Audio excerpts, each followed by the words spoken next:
Alex, nice to see you, Miss Alexander. Nice to meet you. Hi. Nice to meet you as well. Hi. Where are you from? I'm from this area. I've been here for about 10 years. I'm Okay. actually a real estate agent, but that's not my goal long term. So I'm very excited. I met Brittany when I was working at a car dealership, probably like in December, and she's just really awesome. So I'm excited to be here too. I'm Okay. so happy you're I gotta here. ask, what kind of cars were you selling? I was selling Volvos. Was it Hi, how free are you? Um, Oh, yeah, thanks. Yeah, I finished. I realized I was not a car person. I did really good at it, but it's not my mode. Yeah, but her whole point of working there, which is how we really got connected, is she's like, I just want to learn about sales and the sales process and how to and what better way to do that than with a car dealership. And honestly, the fact that you got a job at such a great dealership says a lot and speaks a lot to you. And I'm excited for your real estate journey. Thank you, Brittany. I'm so excited to Yeah. be here. Today. Okay, so everybody, welcome.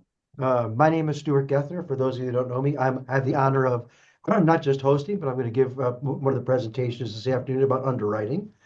Like most of us, we met Brittany through some type of event, or you know me and such. And I love saying this whenever I put on events, and I'm going to mute my phone is what I'm doing. And when I host events or webinars, and I mean this very sincerely, put your checkbooks away, your debit cards, your credit cards. We got nothing to sell you. Whatever we were going to sell you, you're already bought into the program. We're here to provide 100% education.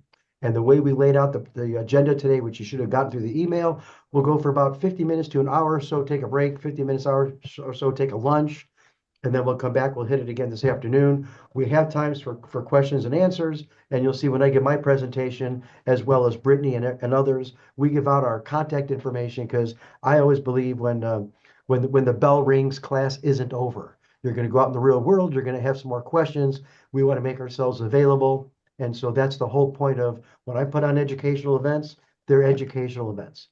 So with that said, I'm going to turn this over to our gracious hostess who really organized and put this together for us. I'm going to sit in the background and I'm going to introduce Brittany, who most of you know, but I met Brittany, I think last October when I was hosting an event here in Scottsdale, and I was able to have one of the authors of Rich Dad Poor Dad, her name is Sharon Lechter, come. And so I like to think people come to my events because I'm so wonderful. But the reality is sometimes other people are a better draw. And that's how I got to meet Brittany. She came and we just kind of hit it off from a real estate perspective. And we've been kind of plotting this opportunity to present our knowledge to this webinar since I'd say the past 3 or 4 months. So she's got a tremendous amount of experience. She's done a lot of raising capital. She's one of my go-to people when I have questions. She's always very forthright, very transparent. She's worked for some of the national speakers. I'm sure you've heard of Pace Morby. Maybe you've heard of Kobe Sperber. She's now kind of branching out on her own, helping people and organizations, companies like ours, raise capital, get through those nets and challenges that, there's an expression, you never get hit by the bus you see coming. She sees the bus coming and keeps us out of harm's way. So with that said, Britt, I'm going to turn it over to you. You're welcome to share your screen. And Brittany, let me ask you this question before you start. Do you want people to put their questions in the chat box? Do you want them to raise their hand? Do you want them to wait till you're done with it? How do you want to answer questions? Hi, Jamie. Jamie. You know what? So, thanks for asking that. Let's put them in the chat. And since we Okay. do have a few breaks, Okay.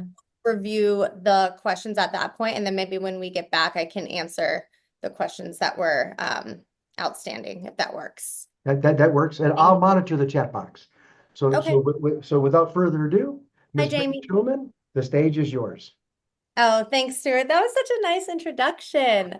I just want to give major kudos to Stuart because these workshops came about just from talking to people like Alexandria and other women and men who have reached out to me who have either been burned by sponsors or investors, developers. Um, maybe some people are looking to get into real estate and haven't quite figured out like the best first step to do that. And so I just, through my experience, I'm at that point in my career and in my life where I just want to serve people and really be an advocate to investors or to people that are looking to cross over that bridge. And because of Stuart, He has been so supportive of me putting on these workshops. There were times where I'm like, I don't know, Mhm. getting crazy. And he was like, no, this is the date. We're going to do it. And so I just want to say thank you, Stuart, because without Of you, I course. don't know if we would be here today. Of course. And I'm excited for all of you guys to have joined. So I'm going to start with that. I'll go ahead and start sharing my screen and we'll just jump into it. Similar to what Stuart said, this of course is being recorded. You guys this morning should have had received a link to the materials. There's various appendix resources that I'll mention throughout the presentation. We're not going to dive into them today, but they're just for you guys to reference at another point in time should you need them. So let me know or let Stuart know if you didn't receive that for whatever reason, and we'll make sure that we get that over to you. Um, what else? Some housekeeping items. So here's kind of our agenda. Stuart mentioned, of course, we have our various breaks just so you guys can get up and stretch a little bit and, take a little lunch if you need to answer emails, whatever the case may be. We'll review any questions and then we can go back and review those questions. Get your notepad. I'm gonna like get talking here and running through it. It's a lot of information.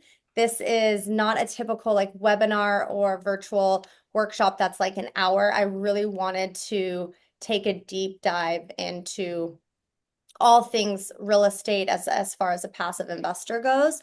But that being said, this is like one of many.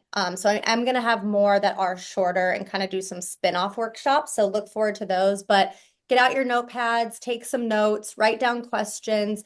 You are going to have access to myself and the other speakers today after the workshop, and you're going to receive the recording as well. So don't worry if like you need to take a call or the kids are crying or whatever the case may be and you miss something, you're going to get that recording and you get access to us. So all things to look forward to. So let's just dive right in. And I think the best way to start is why you're here. Obviously, I think it's important to kind of peel back the onion. I think the more questions you ask yourself, the deeper you can dive into what is motivating you for being here. Why did you show up today? That's one reason. Okay, we all want to make money and make it passive and hopefully whether you want to do your own deals or you want to put it into someone else's deal, it's kind of figuring out like, well, why do I want to make that extra money, that money while you sleep, right? So some people are like, listen, I have a family, I want to be able to pass that on to my kids, set up a trust and, don't have to worry about them. Everyone calls it generational wealth. You probably hear that buzzword a lot these days, but it's just to, have some financial stability, for your family. Quitting your 9 to 5. Okay, I have mixed feelings about this. I think that there's a lot of people out there saying, quit the rat race. You don't have to keep your job and, get into real estate and they make it sound really, really easy. But I'm not a huge advocate of that. I think if you are an expert in your field and you love what you do, or it's made you a lot of money, you don't necessarily have to quit your 9 to 5. You can still do both, right? And you don't have to necessarily do your own deals. Let other people do that. So, but maybe that is your thing. Maybe you do want to get out of your 9 to 5 and you're not happy with it. Real estate, of course, is a great way to inch into that. Also, I think investing in a fund or a syndication is a great way for you to start that journey. The reason is, you can jump on the sponsor's experience, learn how they underwrite deals, how they get deals. You can learn certain markets. So there's a lot of learning curve that you can hurdle over before you go quitting your 9 to 5 and doing your own deals. So just something to think about. Or maybe, you just want to book that European vacation. I know I want to go to Switzerland with my family and not have to worry about it and not spend the money and the cash that I use for my bills or maybe my savings.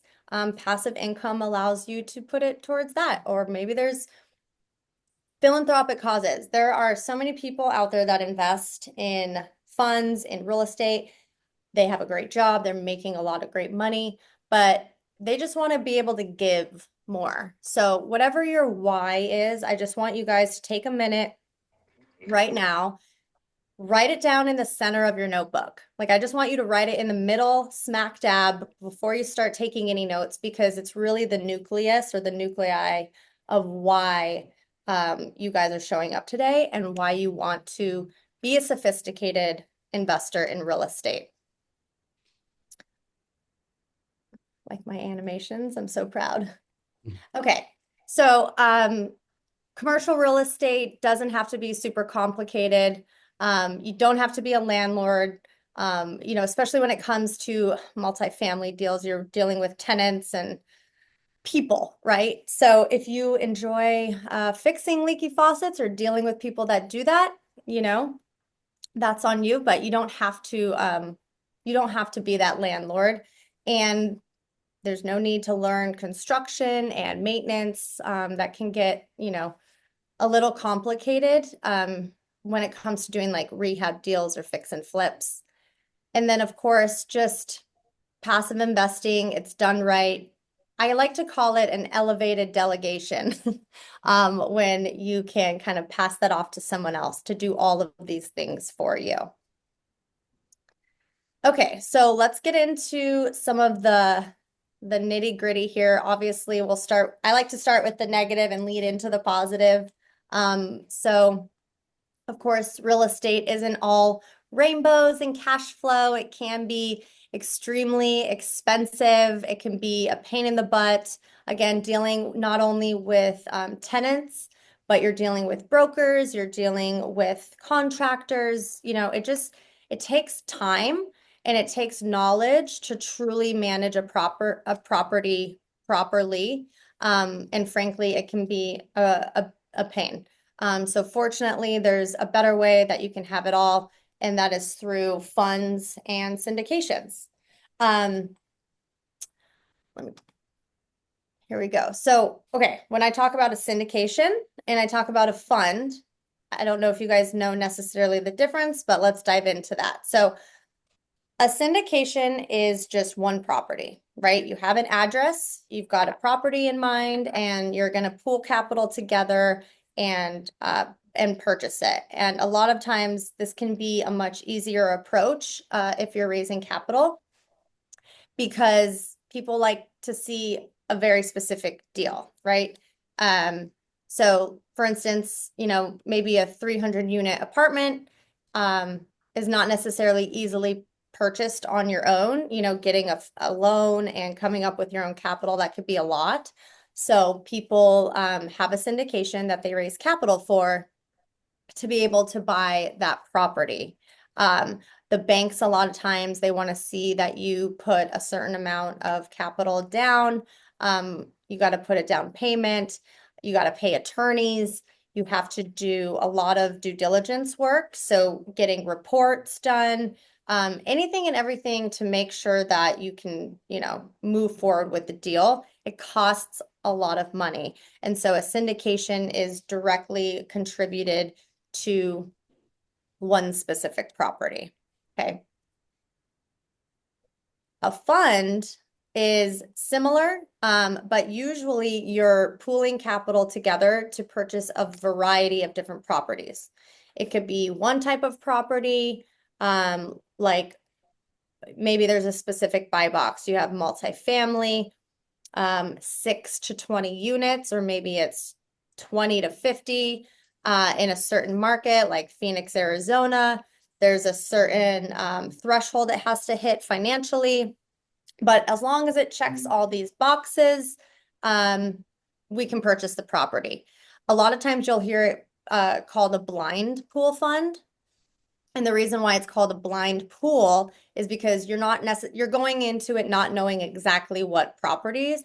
All you know is there's a certain type of underwriting, there's a certain criteria that is spelled out, and as long as that property fits that criteria, we're going to buy those properties. So usually when you're investing in the fund, you're not going to see like, hey, we've got this property in escrow and this one. And the reason for that is because you can have a bunch of properties in escrow, but you do your due diligence, and then all of a sudden you're like, you know what, it's just not a good fit. So instead of like constantly having to share that with investors, a lot of times fund managers will kind of just keep that to themselves. Once, of course, they close on a deal, they're excited to share it with investors, and you'll likely get to know more about that deal. And that's your opportunity to ask questions and dive in and learn a little bit more about that specific deal and that specific property. The great thing about a syndication or a fund is that it actually enhances your own portfolio. So if you are looking to get into real estate and you don't really know where to begin and you do want to do your own deals, investing in someone else's deal or investing in someone else's fund instantly improves your personal financial statement. Personal financial statement is usually what you give to the banks when you're looking to get a loan. And they look at, you know, all of your assets, how much money you're making, what kind of debt do you have. And so by showing that, hey, I've got all these assets, I've got a portfolio, it not only looks like you have a lot of experience because you have an interest and ownership in these properties, but also, you know, the banks are going to look at it like, okay, what can I take from you if all hell breaks loose? And I know that sounds scary, but that's the reality of it. Banks at the end of the day, they just want to learn how they're going to get their money back, worst case and best case scenario. So I like this graphic here. It kind of breaks it down. So you're going to hear the term general partners and limited partners a lot when you're going through the investment process. So here's a property, okay? Investment property, it says LCC, it's usually LLC, but you usually purchase a property in some sort of veil or corporate entity. That way it protects everybody that's investing in the deal. Okay, so we'll just call it investment property LLC. Who owns and who's a part of that LLC? You have the general partners, also known as the lead sponsor or the sponsor, like I've been mentioning, the fund manager. They usually have the expertise that they're contributing. They usually put their own capital. They sign on the debt. And then, of course, they'll receive certain fees or equity, and we'll get into that later. So that's the general partner. That's everyone that's putting the deal together. The limited partners are basically you, the passive investor. So you contribute your capital and you get the equity and returns. A lot less work, right, compared to a general partner. They're out there finding the deals, sourcing them, building the relationships, doing all of the management of the property. You get to just show up with your capital and not as much, right? Like they're having to sign on the debt and probably put down a lot more capital for the deal. You're coming in at whatever the minimum amount is. It could be 50,000, 100. It kind of ranges. And then based on what you contribute, they'll go over, you know, what kind of returns you're going to get, which again, we'll get into that in a little bit. So feel free to write your questions in the chat if you have any right now, and then I'll come back to them. Just wanted to remind you guys. Okay, so why invest in other people's deals? I kind of mentioned the tenants and toilet. You know, I'm sure you guys have heard horror stories, or maybe you've experienced your own through single family investing. A lot of people start out doing single family rentals or fix and flips, and you quickly realize that it's not as easy as it sounds, and the more you have, the more you have to deal with. So naturally and progressively, you go from single family investments to maybe multifamily, where you're like, okay, maybe I'll get a single property with a bunch of different tenants in it instead of having to deal with multiple different properties. But it's still, I mean, you're still dealing with tenants, you're still dealing with toilets. Time, maybe some people have the cash to invest, but they don't really want to do real estate full time. They like what they do professionally, and it does take a lot of time for real estate. I know a lot of people pitch like, hey, once you do your own deals, the properties just run itself and that's passive income. No, I mean, passive income is truly not having to do any of the work. Um, Diversification. This is great. So sometimes maybe you're like, I'm really good at my single family fix and flips, or maybe I've done a multifamily project, but I know nothing about retail and I really want to get into it. You can now invest in retail or industrial or office, mobile home parks. I mean, the list can go on and we'll get into those asset classes. But this is a great way for you to put your money into other type of real estate deals that maybe normally you wouldn't get into unless you really wanted to take that time to learn it. Obviously, the liability, it's lessened when you're a passive investor. So when you are very wealthy or you've become a big time real estate, expert, wealth comes liability, right? You can be a target for lawsuits. People these days are very sue happy. So that's another reason why if you invest in someone else's deal, you don't have to deal with any of that liability.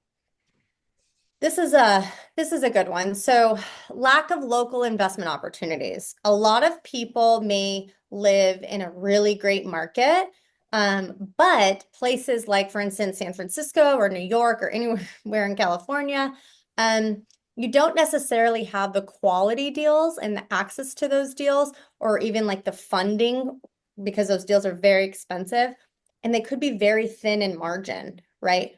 And you're just nervous to go outside of a market. Like, why would I want to go into a market that I don't know, I don't live in? I know what street's down the corner from me, right? So you feel comfortable in that market. So in order to move into another market, the best way is to invest in someone else's deal. Again, you can take the time to learn the market through other people's deals and opportunities.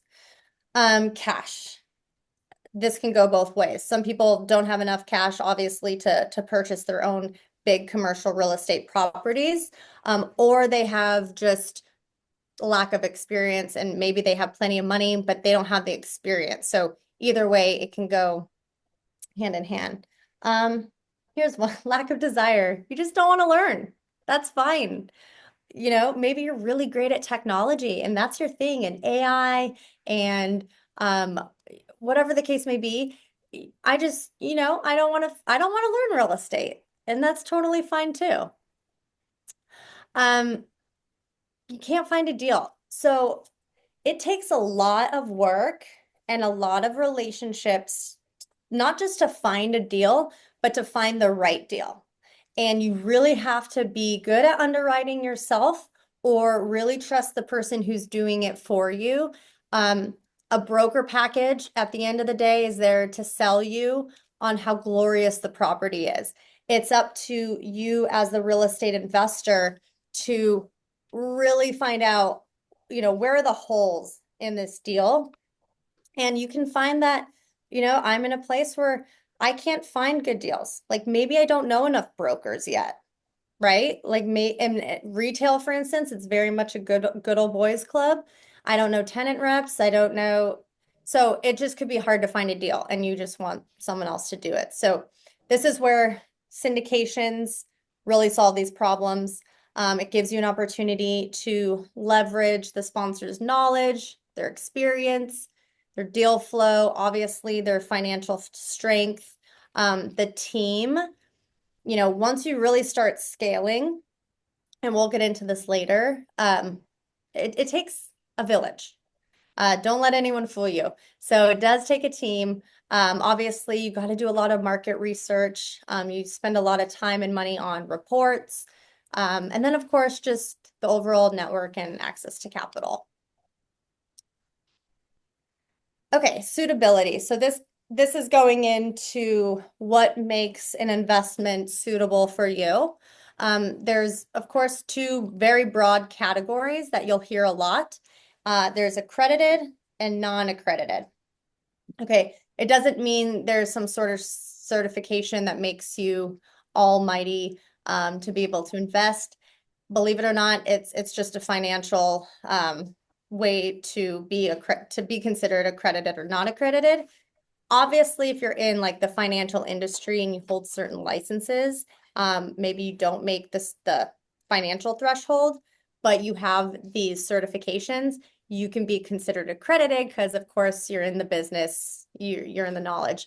And the reason why we have these suitability standards is because we want people to have an idea that they could lose their money, right? So we want the SEC, and we'll get into this later as well, wants to make sure that if you were to lose your money, you have enough to keep you whole. Okay, so that's why there's these standards. So accreditation, the very simplest version are the top two, which is you either make $200,000 a year, okay? This is like through W-2, or 300,000 if you have a spouse or a partner. You don't necessarily have to be married. I have a lot of people confuse that option, like, oh, 300,000 if you're married. No, if you live with somebody or you have a spouse and you guys are investing together and you together make 300,000, you're considered accredited. Maybe you make 50,000, but your partner makes 250,000. You guys would be considered accredited. So that's really great. Or if you have $1 million in net worth. Okay, so this doesn't include your primary residence. Bummer. Basically, if you have savings accounts, you've got stocks, maybe you own some single family rental properties, anything that is considered an asset, if you add all of that up, not including the equity in your home, unfortunately, and that equals $1 million or more, boom, you're considered accredited. So let's just say, okay, I check the box, I make 200,000 a year. Something to notate as well, it has to be 200,000 a year over the last 2 years. So it needs to have a trailing 2 years. And then of course you're expected to make that or more the following year. So they're going to look at that as well. So you're like, hey, I'm accredited. How do I prove that? You know, because obviously it would be great if everyone takes their word for it, but can't rely on everyone's word, unfortunately. So you either receive a letter from your CPA, an attorney, or an advisor. Obviously, these people they work under the law, right? But they work directly with you. And so they're used to signing letters.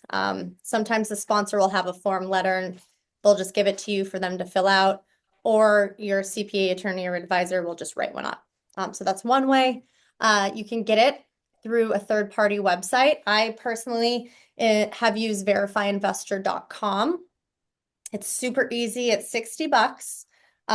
You'll just put how you plan on investing, whether it's an LLC, individually. It'll ask you, certain information. You'll upload any documents related to maybe properties you own or whatever the case, bank statements.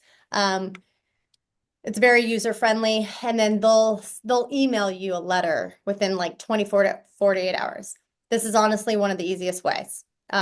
Sometimes, your advisor may charge you an hourly rate or something. So, or they're busy, right? And they're just like taking forever. So this is one of my favorite ways for investors to get that letter. Oftentimes too, if a sponsor has what's called a third-party administrator, meaning they're helping with all of the investor paperwork and everything, they'll help you receive the letter and help check you off as an accredited investor. So it just kind of depends, but again, the top two are usually the most used forms of receiving that letter. Okay, so if you're like, I'm not accredited, I don't make 200,000, I definitely don't have $1 million in net worth, that's totally fine. There actually are funds out there for non-accredited investors. Hey, Brett, Yeah. we got a question. Can a personal financial statement be used as a verification to be accredited investor? Can you use a PFS for that? You can submit it to, for instance, like a verifyinvestor.com, but you have to have a certified letter. Just having a Excel spreadsheet's not going to say like, oh, I'm a accredited investor. Again, that's kind of taking your word for it. So if you have a PFS, you can go to verifyinvestor.com, upload it. They'll cross-check everything for you and then give you that certified letter. Does that help? Yeah, Micah says thanks. Keep going. Oh, great. Okay. Okay, so for non-accredited investors, and we'll get into this down here coming up soon, the different type of fund structures. It's okay if you're not accredited. The whole point of passive investing is to get you to that point. And honestly, investing in non-accredited funds is great because you don't have to invest as much money as you would maybe an accredited fund. They're usually a little bit higher of a minimum amount to invest anyways.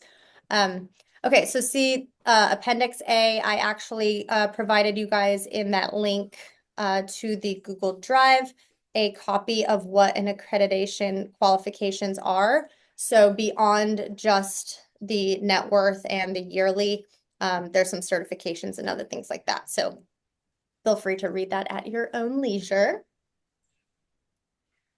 Okay.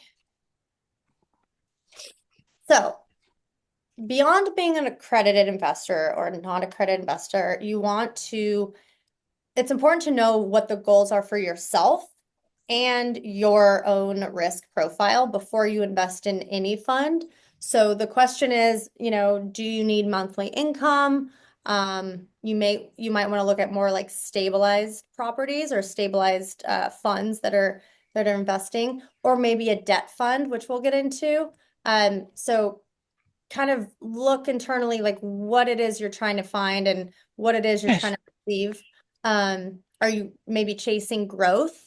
If you are and you have more time that you can hold up your money, maybe ground up development or a value add is more appropriate for you. So just kind of ask yourself some of these questions, and maybe you're somewhere in the middle where you're like, I wouldn't mind some cash flow, but I also don't mind, taking time with it. There's also something in the middle for everybody. So just keep that in mind too. And this kind of goes into the same thing. So most real estate investments are they're tied up, right, for a certain amount of time. So when someone speaks to you about your investment and your liquidity, just plan on, keeping your cash in there, for a while.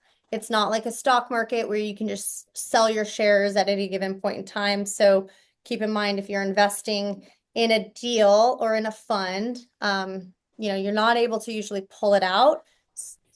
That's where the business plan really comes into play, and you want to make sure that aligns with, your goals. So I like this little chart here. It kind of gives you an idea. Obviously, cash in the bank is the most liquid, but you're not going to receive as much of a return. I think they're at like maybe 2% at some savings accounts, maybe. Probably 0.08 in a checking account, or negative if they take fees monthly. Yeah, we call it 0 point nothing. 0 point nothing or negative. I had a savings account with Bank of America, just a little savings account. And I didn't realize they were taking monthly fees out. So before I knew it, my little savings account was emptied. So make sure you're paying attention to that stuff. Bonds, again, they're very safe, more liquid, but you're not going to get as much of a return. Same thing with stock market, investing in a company. When you invest in real estate, you're doing it for the long term. Here's a big one. So when you're getting to know a sponsor or a deal, they should also be getting to know you. Okay. A lot of times sponsors or developers, they're just like, I want to get the money. I want to get the money. Feel that out. Hopefully some of you can read energy pretty well, but they really should be getting to know you first and foremost and asking you the right questions. If you find that they're kind of forcing a square peg in a round hole, that's a red flag. So just make sure that they're really getting to know you and your suitability. And that's where it's important for you to know ahead of time what that looks like. That way you're prepared going into that meeting or that call as well. And I just want to say, so I know a lot of the things I say may sound a little harsh or jarring, but I'm just a very, like Stuart said in the beginning, I'm very transparent, I'm raw, I'm real. This is why I'm doing these education workshops, because I'm not selling you on a deal. I'm not selling you on a fund that I'm raising capital for. It's to let you guys know like what's out there so you are prepared. So if things sound a little negative or scary, I'm sorry, but it's better you're prepared, and that's what I'm here to do. So, okay, Securities Exchange Commission. This is a big one. So, believe it or not, and I found out the hard way in my 20s when I partnered up with someone who was raising capital for properties. Back in the day, you didn't, you could raise capital from a few people or maybe people that you know, and you wouldn't have to register or have exemptions. But you do. Like a lot of people think like, oh, I'm just getting, a 5 unit and I'm raising, some capital from like 5 people. You do have to register with the SEC. When I say register, it's usually an exemption because syndication and funds are considered securities. Okay. You're raising capital from people, they are considered securities, and that needs to be tracked. Obviously, these things are put in place to protect you guys as the investor. And a lot of times people don't register this. So I would ask ahead of time. They can provide like maybe a Form D. They should provide that documentation to you.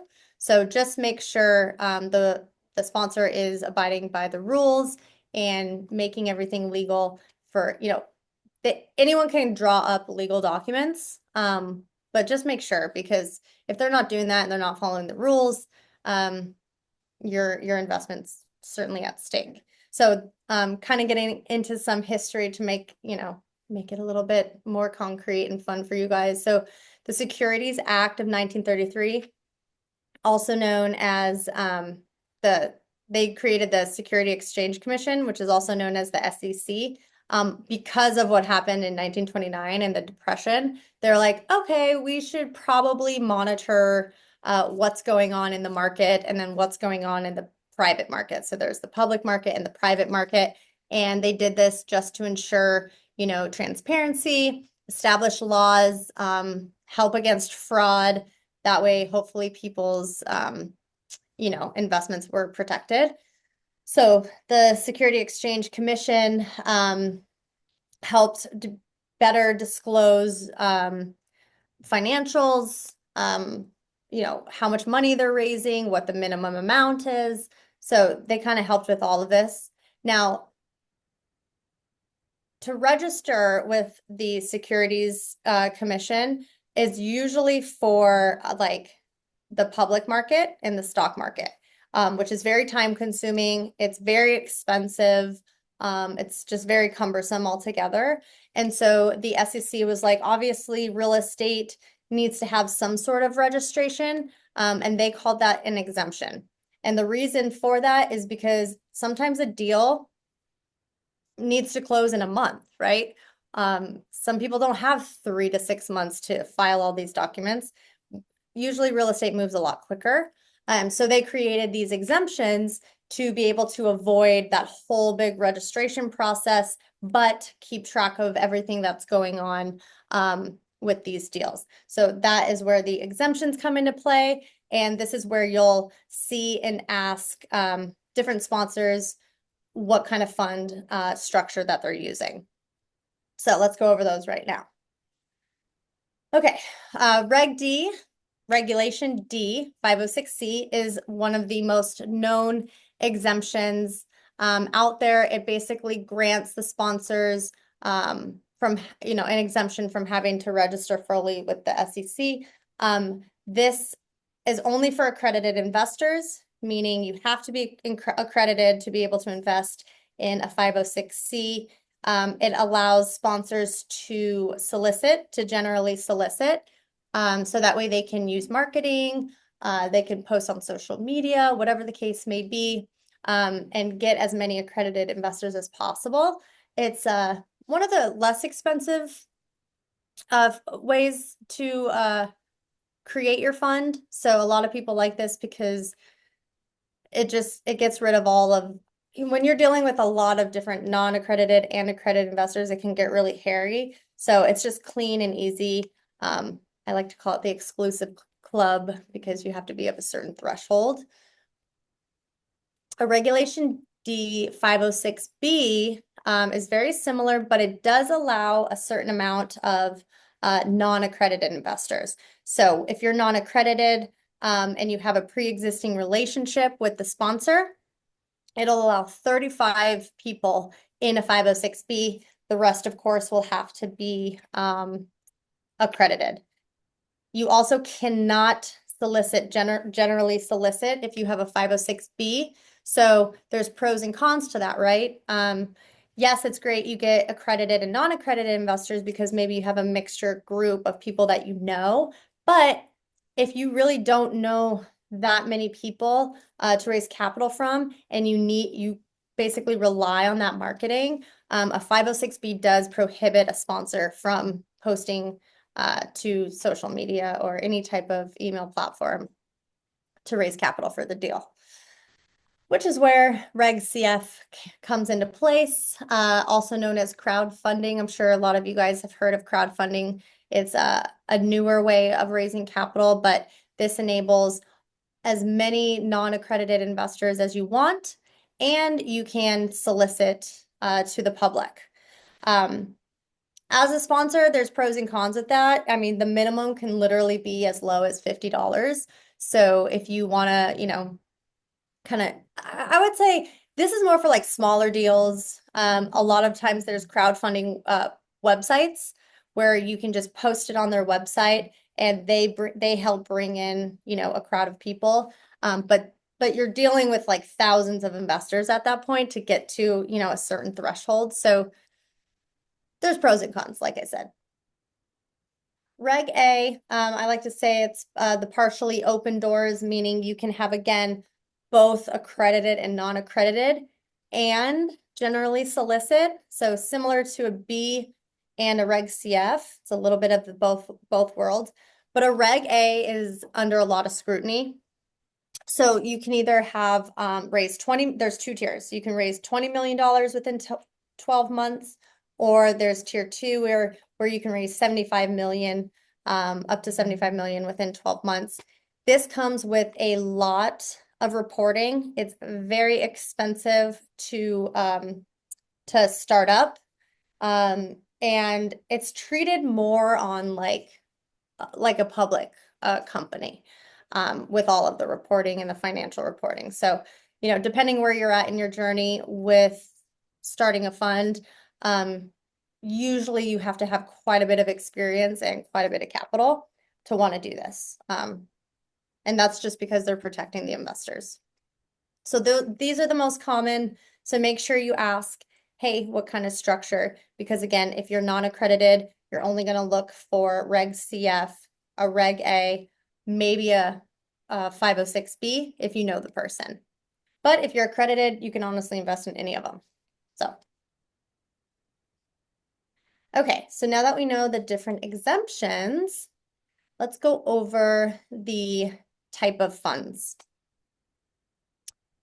There's debt funds and there's equity funds. So just because you're investing in commercial real estate does not mean you necessarily need to invest in a building. You can actually invest in a debt form as well. So an equity fund is basically you invest capital, and then for exchange of that capital, you get to own units or shares in an LLC or a partnership agreement. Very similar to investing in a company where you own a portion of that company. You would own a portion of this building, right? Or buildings. The great thing about a fund compared to a syndication is with a fund like a blind pool fund, you're actually owning a little bit of all of the buildings, right? So with a syndication, You're going to own a certain amount of percentage shares of one building, one specific address. With a fund, you're going to be owning a bunch of different properties, just a little bit of each one. So it really spreads out your risk and spreads out your capital for that diversification. So a couple things you're going to hear quite often with an equity fund is preferred equity or a pref or common equity. So preferred equity, of course, has priority over common, either by first in line to receive the actual cash flow, meaning that monthly amount or quarterly amount that the property is contributing, or it's receiving the return of your capital first. So it just kind of depends where that pref lands and how the whole thing is structured.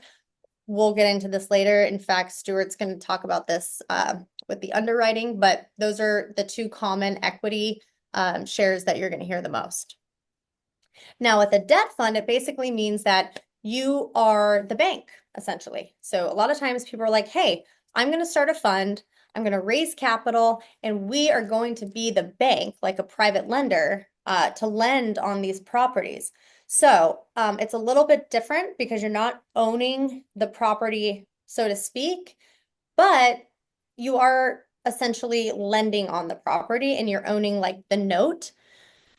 These are usually fixed returns, meaning what you see is what you get, right? They're usually lower amount, but they're safer, right? Because you're going to just get that fixed return, whether it's quarterly or monthly, whatever it is. You know what you're getting, and it's very consistent.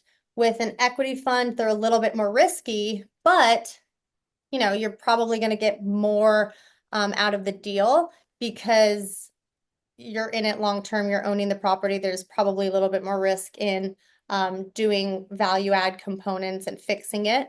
So those are the key differences. And then with an equity fund, because you own part of the property, you get to participate in tax strategies like depreciation, which again we'll get into later. With a debt fund, you don't. It's just that fixed return. There's really not tax benefits to it. Okay, so this is a good little chart here. Again, equity is a little bit more volatile, only because you're trusting that, you know, the work you put into the property is going to pay out really well. We all know how things can go with construction costs, things that take time, you know, tend to kind of kill deals. So there's a lot more risk when it comes to equity funds, but the return is much, much higher. So higher risk, higher return. Debt funds are less risk averse and they are, so you'll hear a lot of the times correlation with the market, meaning the public market. Real estate usually has no correlation with the public market, meaning if the public market is taking a dive, real estate isn't usually that affected. If you're owning a note or you're the bank, right, and you are the debt, interest rates have a lot to do with the market, right? So there is more correlation with the market. So those are some key differences. Neither one is better or worse. It just depends again on your risk profile. Okay, capital stack. So when you hear of debt and equity, you didn't typically think of different fund types. You usually think of, you know, capital and like where that falls. So you're going to hear the term capital stack a lot, meaning how they are structuring the capital to purchase a property. It's basically like who gets paid first, and the order of priority of how the capital is repaid. So, oops, didn't mean to do that. Okay, so obviously debt is a huge component in the capital stack. There's what's called senior debt, which is usually first position. So, and it's usually taking up the most, not taking up the most, but it's usually you're getting the most capital from a bank usually, and then you put a little bit of your capital and then investor capital. That's usually how it works. So it takes up a big space here. So there's bank debt, which is the Senior debt, it's first priority. So when you go to sell a property or refinance a property, you're usually paying the bank off first. These are usually institutional style companies and lenders. They usually have the lowest risk, and there's a lot lower return with that type of debt, but it's safer because they're like, okay, I'm getting paid first. Mezzanine debt is basically like preferred equity, but it's from a bank. So again, it's just usually paid after the original senior debt, but all of that is lumped into this debt here. Then you have preferred equity. So once the debt gets paid off and the bank loan gets paid off, next in line is going to be that preferred equity investor or investors.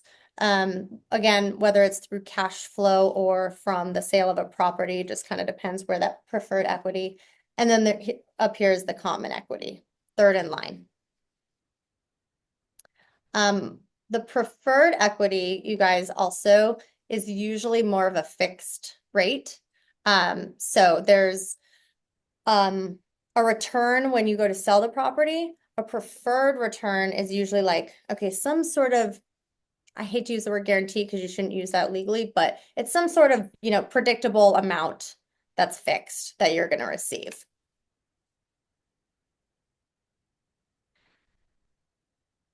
So we're coming up on the top of the hour. You want to Oh, get okay. to the Should we next stop section? here Or and take you a want to break? take a few minutes? Yeah, what do you want to do? What? We can take a little break. All right, so it's I'll sip some 9:50. water. Yeah, it's 9:54. Let's say 9:55. How about we take a 10-minute break and we'll meet after, we'll start up again at 10:05. I'll stick around during the break in case anybody has some questions or they want to banter with me. Please feel free. Britt, great presentation. One quick question. Yes. Why would an investor give a preferred equity as opposed to just giving an investor equity? What's the incentive on the pref? The incentive on the pref is just getting paid back quicker. So you're incentivized by putting up that equity to get your money back before anybody else. So usually you're getting a little bit more of a return because of that. Thank you. All right, Yeah. 10:05. We'll see everybody then. Greg, go get some water. I'll get some water, and I know that was a lot of information, Yeah, so feel free to put those I got questions them. in the chat. We got it. Cool. I shall return. There's your water. You got water. I do have water, but I don't That a need girl. anything me sip it. That a girl. And Merhawit, I responded to your email about funding. So I made you a gentleman's bet. If you're still on, you can hear me. Go ahead and take a look at my email, and we can banter that way.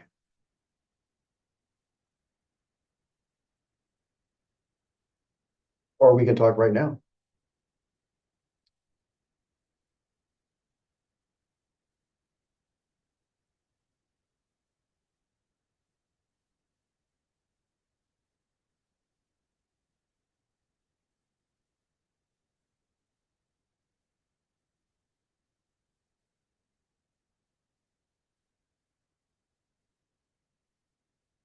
No, I love this stuff. First of all, for those of you that can hear me and are still on, I love this stuff, and I love learning.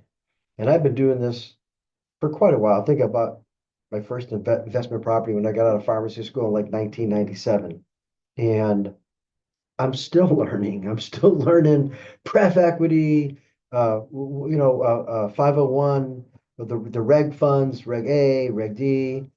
I'm still, and I've been doing this for a while. And then once you think you got a grasp on it, everything changes, right? The SEC changes, the political climate changes, interest rates change, and those are things that we cannot control, right? We can't control the interest rate. We can't control the noise and the politics that goes out there. But what we can control is our strategy and our knowledge and trying to understand the marketplace and where we fit in and our comfort for risk, right? So and you can invest at any age, right? There's no limit. You can invest in your 20s, 30s, 40s, 50s, 70s, 80s, regardless. This information is relevant. But probably what's more relevant is if you're in your 60s, 70s, or 80s, you probably don't have the time horizon that you do if you're in your 20s, 30s, and 40s. Heaven forbid you made an investment. And when I give my presentation in a little bit, we'll talk about risk and what you're comfortable with.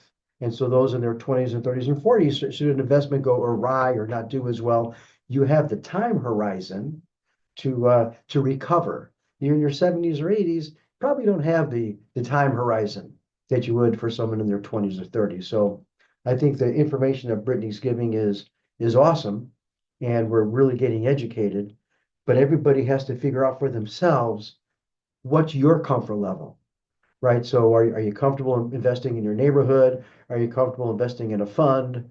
And ultimately, who are you investing with? And that's kind of what I'm going to talk about is who are you investing with? Any thoughts? Anybody have any thoughts?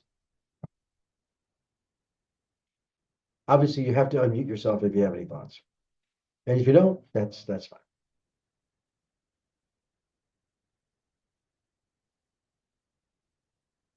Okay, yeah, yeah, Rahawat says this is amazing. He's in the chat box.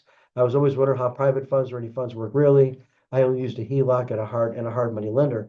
Yeah, think when you first start out, that's what you know, that's what's in your neighborhood. That's who goes to the RIAs.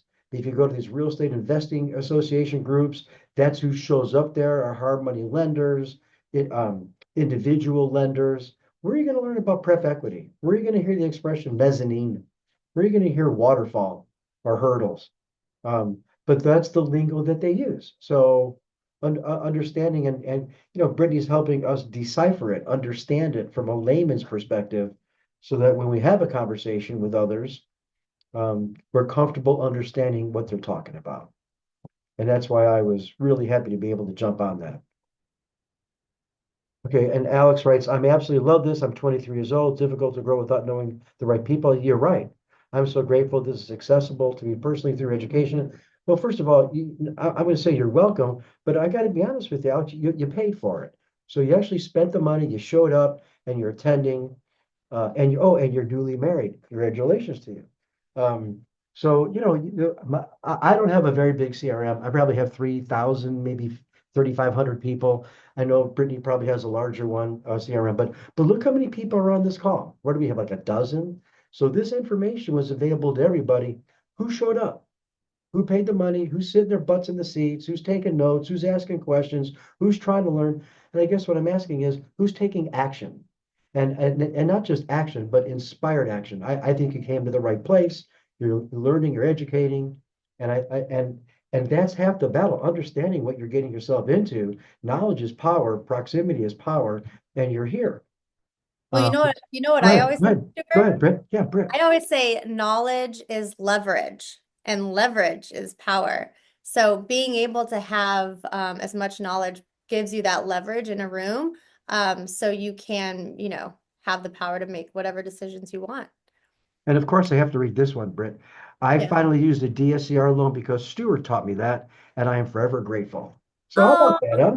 So you took information and you applied it, and that's what it, it's, when I work with my clients and I work with folks, I like to use the expression of riding a bicycle. I'm not sure when the last time you rode a two-wheel bicycle was, but I'll bet you if you came into my office and we went in the parking lot and I put you on a bicycle, after about 5, 6, 7 minutes, starting out wobbly, you'll be zipping around the parking lot because it's a skill.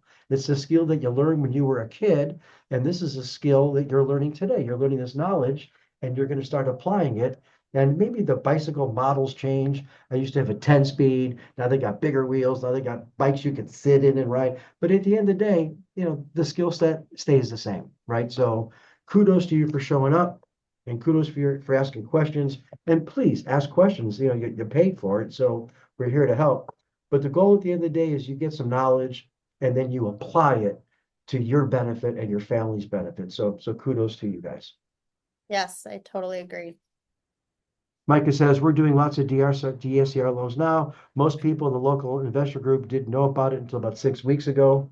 Yeah, And I know Brittany's going to speak to this as well, but banks change, they call them products, right? So if you ever go into a bank and you get an account, hey, do you want a debit card? Do you want a credit card? Do you want overdraft protection? To them, those are products, and they get commissions or points for selling you those products. And those products change, HELOCs, all those conditions, everything changed. I like to say when the wind blows. And so staying up on what's going on in the lending world, attending a little webinar like this today, is extremely helpful because that's what's going on right now today. Got about 3 more minutes before we start up again, Britt. So I'm very impressed that I'm actually right on time-ish. I you're can't, doing, right with an agenda, you kind of just, especially when it's the first time doing this workshop virtually, mhm, it yeah, could have been over, could have been under, but I'm like, all right, so far so you're doing good. a We're great on the right job. track. Doing a I great like to job. be mindful of people's time, you know? I, So, I, as well. And so when you start, I know I'm supposed to come up with the next session, but when we start, you're going to see me leave for a second. I'm going to get my water, and then I'll be right back as well. But all right. yeah, you're doing a great job, and I think you're right on target with trying to educate the differences between the different funds, the differences. People need to know what they're getting, what they're potentially getting themselves into, and what's the difference, and what's the time horizon, what's the exit strategy, what's the payoff.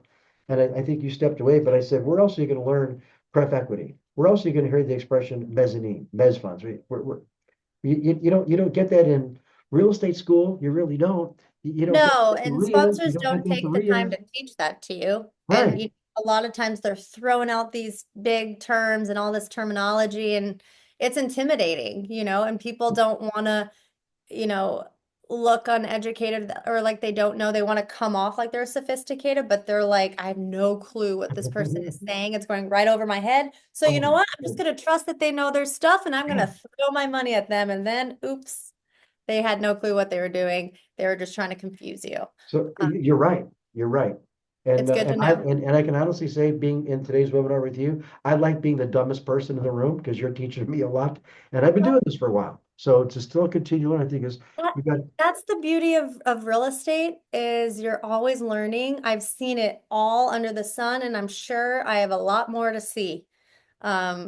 And I'm learning so much too throughout the years. And honestly, over the last 3 years is where I really got a lot of knowledge and how to invest capital uniquely, just the different strategies of how to invest.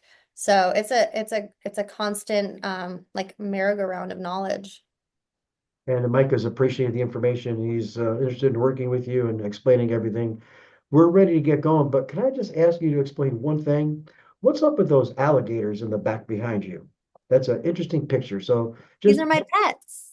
yeah. My Uh, pet. Hans and Greta. Those are their names. it's like But an albino alligator. yeah, one's an albino. One looks kind of black, but I love this story. So I came across the picture of it. Yeah. I think it was on Pinterest like many years ago. And I was like, I want that picture in my office. And so I couldn't find like the artist. So I spent years and years trying to find this artist. I finally hunted him down. I was able to get it to a size where I can get it printed.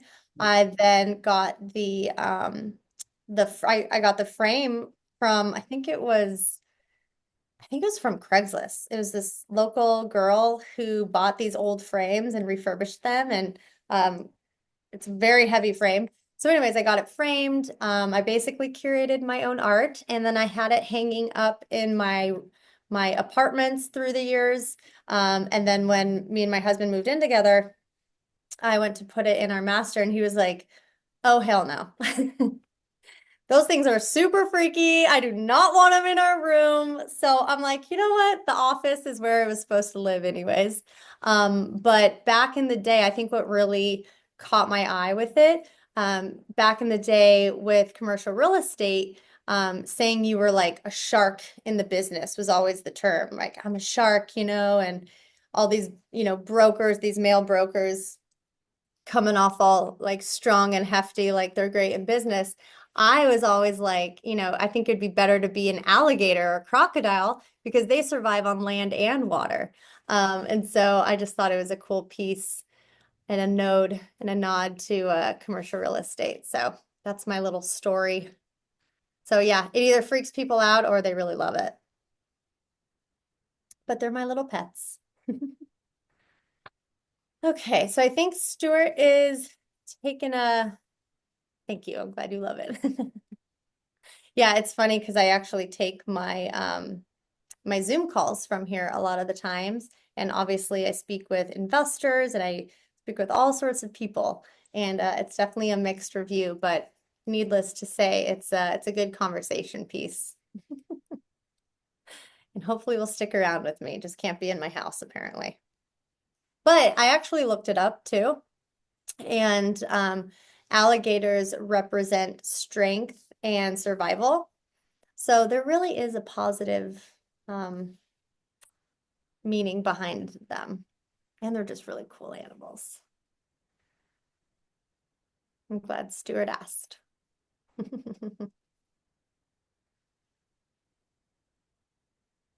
So going forward, I wanted to let you guys know with these workshops that if for some reason you're not able to make the full workshop or you have to step away, the recordings, you can always register in the future. Not all of the workshops are going to be as labor intensive as today and take up as much time. This is a lot of information. And it's funny, as I'm going through, all the different sections, I'm realizing like, wow, I could really dive deeper into this section even more and even more. So as we do these workshops, you can register and just wait for the recording. So if the date doesn't work for you, that's okay. Or maybe you can only show up for part of it. Like Alexandria, she has an appointment later today, but she's going to get the recording. So just keep that in mind for even the smaller ones that are only like an hour, if you see them happen. So just wanted to throw that out there to you guys. There she goes. Okay. All right.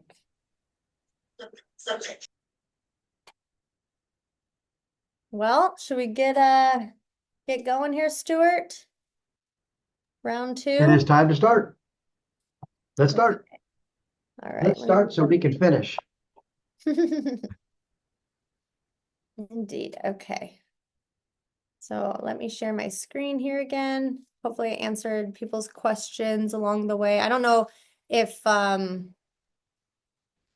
breaks are being recorded, Stuart. Are those being Yeah. recorded? Well, I had a conversation during the break, so I recorded that. I kept the recording on. I did. Okay, great. Just in case there's like maybe a question that Uh-huh. someone. Absolutely, I did. Good idea. Yes. Okay, let's jump in here. Okay, so real estate sectors and the different strategies you can use within those sectors.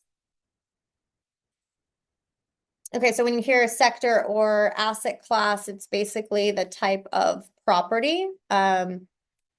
Now, a lot of you probably know this stuff. Again, some of this could be refresher for you, but I wanted to kind of give an idea of what to expect. Because maybe when you hear office and you have no experience with that, you're like, well, what does that really mean when someone says office? So anyways, office provides consistent rental income. But of course, it can be susceptible to economic downturns because let's just say, people are like with COVID, right? People were going out of business. And if you're going out of business, you can't really pay your rent for your office. You're going to be working from home. So office can be a little bit risky in that way. Industrial, this has a lot of high demand, of course, due to like the e-commerce that's coming up and all of that growth, but it does require a lot of upfront investment. These are very, very large properties. They're usually longer term, but great investments. Hospitality, of course, it's very dependent on tourism economic conditions, because if the market's doing great, people are spending money, everything's great and lovely and travel. If not, people aren't traveling as much, then obviously your hospitality or your hotel project is going to take a dive with rental income. So because of that, because it is a lot riskier, you are going to get offered higher returns. But again, it's very, it can be very volatile with the market. Retail, location's critical, for the success. Obviously, the stronger the tenant, the higher traffic, the more revenue that you're going to get. And again, this is kind of like I mentioned, like the good old boys club. So you really have to know the right people to get into these type of deals. And that's again where investing in a fund or a sponsor who has all those relationships can help move that ball forward for you. Okay, multifamily. So these are like apartments, of course. These offer steady cash flow. There's upside, but of course, vacancy rates can fluctuate as well. Something to consider when you're looking at different markets, especially with multifamily, if you're an owner, is whether it is a more of a liberal state, right? Like a blue state, or if it's a red, more conservative state. And the reason is because in more of those blue states, they're very tenant friendly, meaning they have the tenants back. So if God forbid, sometimes there's rent control, so you can't increase your rents as a landlord or as an owner. Again, to reference COVID, a lot of people were able to stay in the apartments and not pay rent. And sometimes people just end up squatting in there and your investment's taking a dive, right? Because they're just not protecting you as a developer. So that's also something to consider as an investor, when you're looking at the different markets, how they protect the investor or the tenants versus the owner. Can I add something to that, Brittany? First of all, that's a great point. And I want to, and Brittany and I talked about this before. This is not a political comment. We don't really care who you voted for. I have a guy that I follow. His name is Neil Bawa. Maybe you know him. He's a Yep. multifamily guru out of San Francisco. He's presented to my groups before, and I quote him on this because I think it's relevant. He says, "I'm a Democrat. Yeah, I'm from San Francisco. If you cut me, I bleed blue. I will never invest in a blue state. I'll always invest in a red state because they balance their budget and they have favorable landlord laws." So that's coming from a gentleman who admits his political views. This is not a political conversation, but I think it's a strategy that Brittany brings out that's extremely helpful. So thank you for letting me interrupt you. Yeah, no, I mean, that is a huge one because when you're investing in a building, you can you can look at all these things related to the investment itself. But there's a lot of things behind the curtain that a lot of people don't recognize until things go bad. And you're like, oh, I never would have thought to look at that until. So I'm trying to avoid you guys going through those mistakes and those dark waters. So yeah, that's a huge one. Just being able to know, okay, if I invest my capital in this deal, in this market, how is the owner protected? How is the tenant protected? Because that really, it's a huge play. Insurance is another big one. So when you look at places like Arizona, obviously we don't have a lot of natural disasters here. So the insurance isn't that expensive, which means it doesn't eat into those expenses when you're looking at the pro formas or the, expense sheets. But a place like Florida, right? They have really high insurance rates because of the hurricanes there. So that could really kill a deal. And it has been because there's been a hike in insurance rates. So these are kind of economic things that play a role in the deals that you invest in. Okay, so land, it doesn't seem that sexy, but it's great long term. There's a lot of potential for significant appreciation. With land, you definitely want to be careful. You want to have your due diligence. You need to know where to buy the land. Now, a lot of big real estate developers, they'll buy a bunch of land in the outskirts. They have the money to do that. They have a lot of money to make the market, so to speak, right? If you're like a smaller investor and you're just like, oh, there's a piece of land on the outskirt, it's cheap, but you don't know what the future is going to hold. You don't know the future development. That's where maybe you should invest in a fund or some people that know the land and can teach you that first. So just be careful with land. It's great for visionaries. Specialty. This is everything else. Believe it or not, there's hospitals, parking lots, usually very hard to get a hold of. A lot of generational wealth there because they're just printing cash. I mean, if you own a parking lot, that's like cash cow. There's stadiums, there's mobile home parks, there's development, build to rent subdivisions. There's so many unique things that you can buy out there. We can get into that on a whole nother session, not just with commercial real estate, but in alternative investments in general. So lots of opportunity out there. You guys can reference this when you go back, but this just kind of gives you an idea of the different type of properties. I thought that was a cool little graphic. Oops, sorry guys. Okay, so strategies, believe it or not, with all the things that are out there in commercial real estate, there's really only 3 strategies that you can go with. There's buy and hold, meaning you buy a property, you hold on to it. It's stabilized already a lot of the times. I said steady Eddie. These are usually more expensive because they're already stabilized. They offer usually lower returns, but again, they're pretty predictable. Value add is basically a fix and flip. So if you buy, let's say, a dilapidated apartment building in a upcoming neighborhood and you do some work to it, hold on to it for a few years, and then usually you sell it from there, that's a value add. And usually you're selling it to the buy and hold investor. So a lot of times people will get a portfolio of properties that they add value to, and then they'll stabilize them, get them to a certain point, which is basically phase 1 here. If you look at this graph, they'll get them to a certain point, do work to them, maybe get new management in place, get new tenants in there, a new roof, whatever the case may be. It depends how much value they want to add to it. And then they'll sell it to a more buy and hold investor.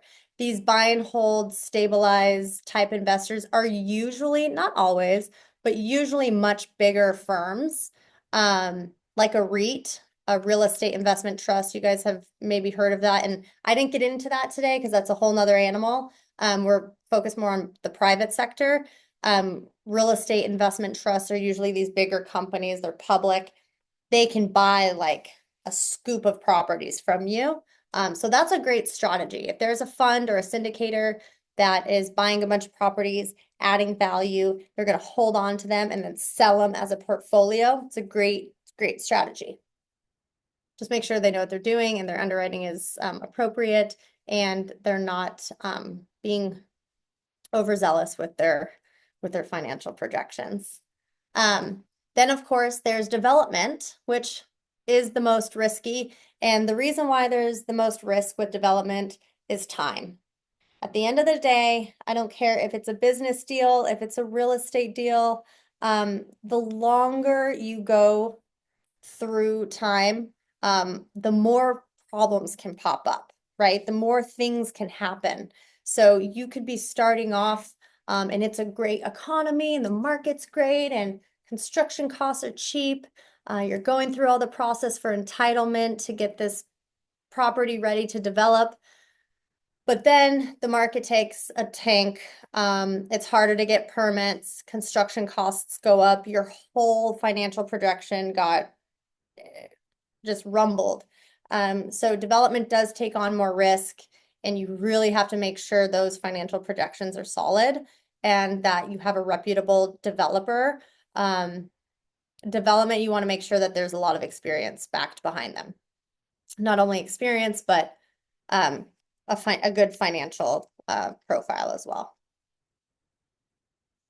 Okay, so there's different classes of property. And when I say classes, it means basically like the condition that they're in.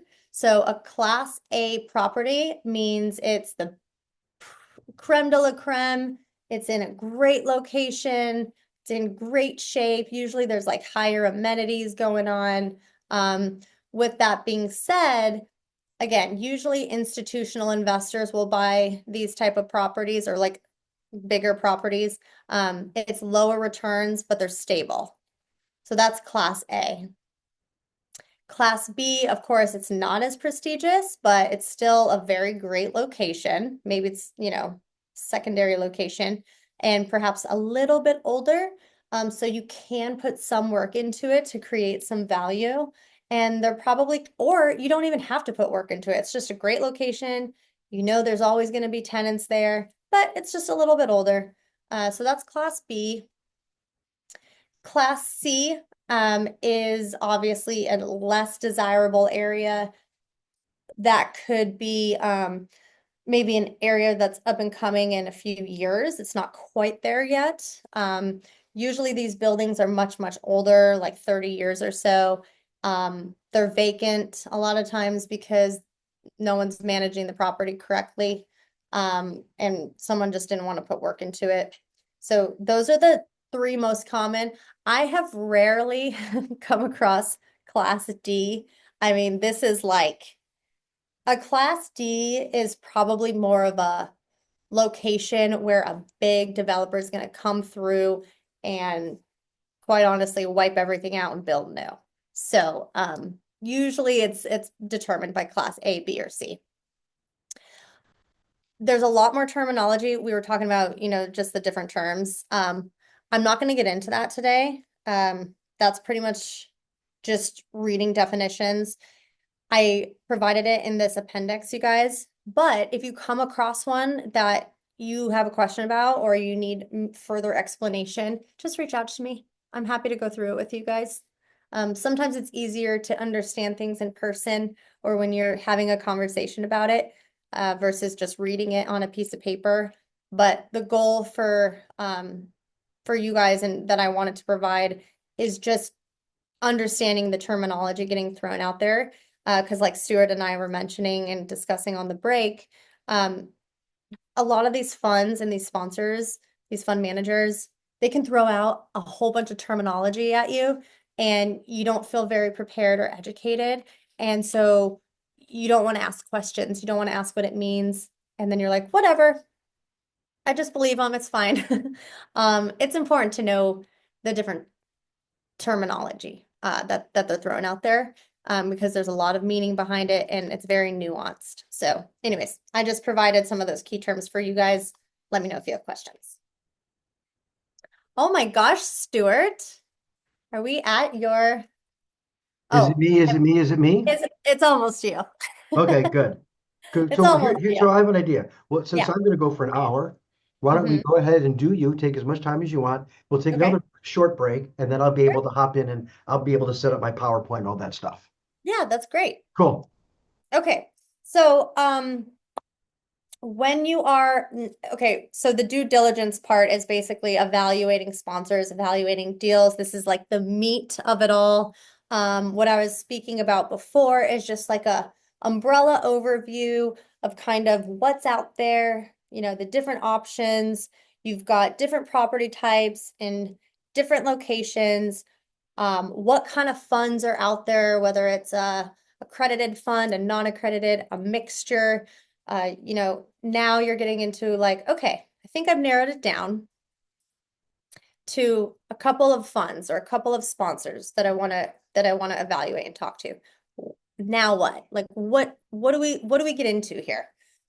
So I spelled out kind of the roles and responsibilities that are usually a part of the team. Now, again, if it's a single asset syndication, they may not have a big team, and that's totally fine. that has nothing to do with their experience level. They may just like, keeping it simple and keeping it streamlined and lean. And that's great. There's nothing wrong with that. When you get into maybe the bigger funds that are doing these blind pool funds, this is where you really want to make sure that they have the right team, because if you're scaling and you're buying lots and lots of properties, you got to have a team, right? You got to have a process. You got to have different roles and responsibilities. So these are the typical roles and responsibilities. There's acquisitions and dispositions, meaning someone that is dedicated to finding properties and selling the properties that you own. It could be an in-house brokerage. It could be someone that works with other brokers, but usually there's a department just for that. The due diligence and transactions, that's usually the general partners. So once the acquisitions team finds a deal, the GPs will go in and, underwrite it, make sure it all makes sense.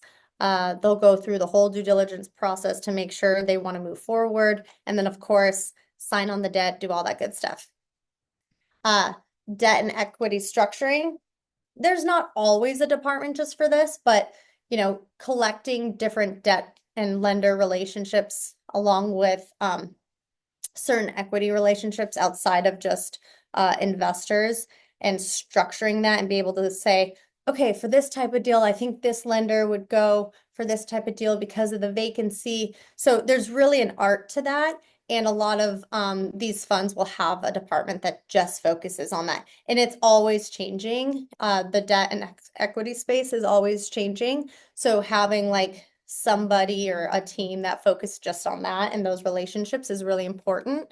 Banking in general and real estate is very relationship oriented. So the more you are out there and in front of these banks and lenders and they see you, they're going to feel comfortable with what you're doing, who your team is, and they're less likely to, or they're more likely to, give you the leverage that you need. Then, of course, investor relations, which is my favorite because that's a lot of my experience. And it is one of the most important.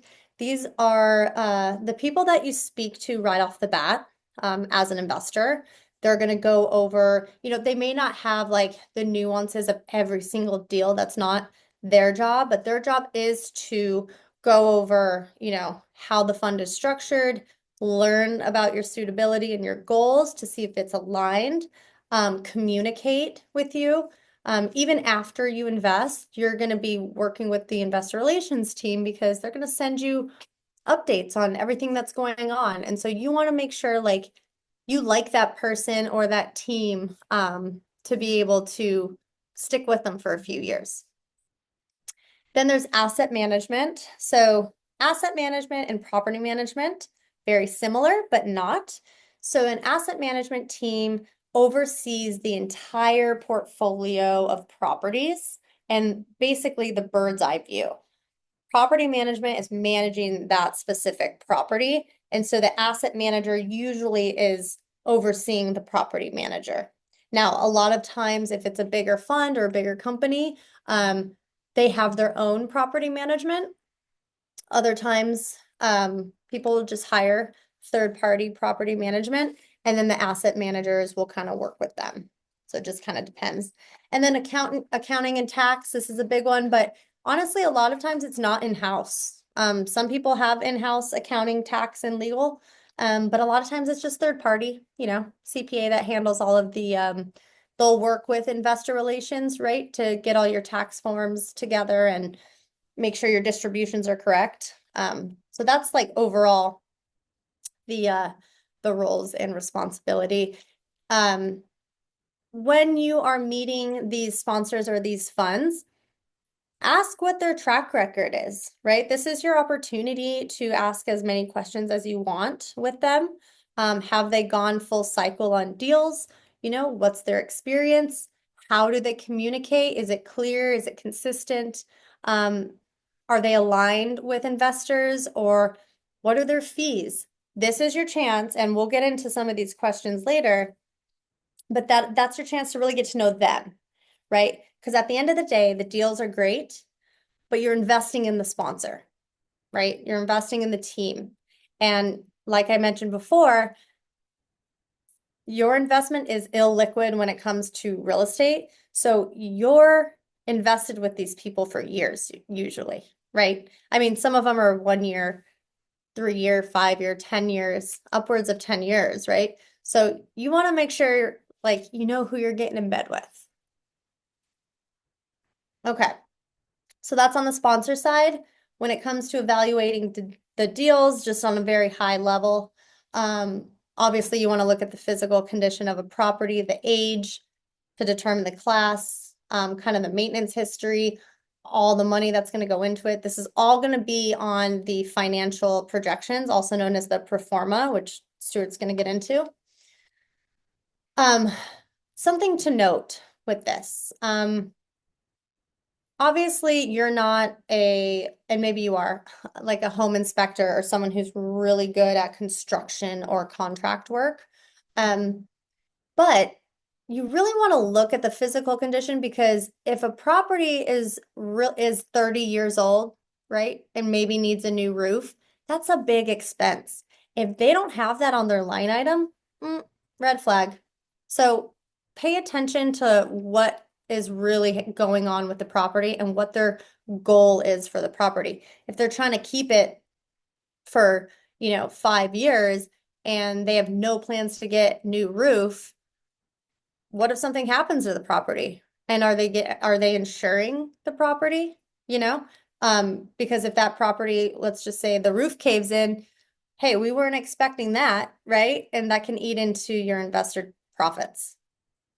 Also, the economic viability. So can the project sustain itself and maintain operations over time? Just because it's a great economy and the market's doing great, and we bought the property at a good deal, is it going to stand the test of time if that ends up changing? Are the tenants always going to fluctuate in there, or are they going to be consistent? So just you want to look at the long term. And then, of course, this is a fun one. Look at the different ways of income that can be produced. This is another way to evaluate a sponsor, is how creative they can get with a deal. So there's not one way to do a deal most of the time. Usually there's a few different ways to underwrite the deal. There's maybe the best case scenario, the worst case scenario. I always like seeing how creative people get. For instance, if you one of the apartment buildings I have and that I own in Seattle, it had this room. It had a few different like laundry stations. We added more to it. We put a dog park in there, so we added some amenities to there.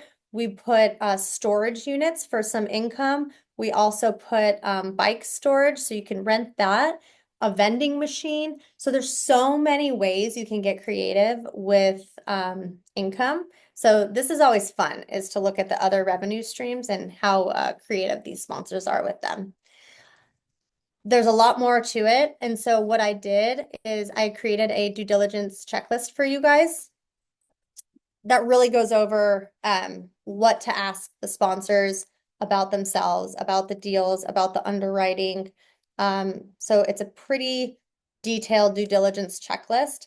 Again, it can seem overwhelming when you look at it, but they're all really important. So if you have questions about that, or if you are evaluating a sponsor and you need some help, you don't need to make an answer right away or a decision.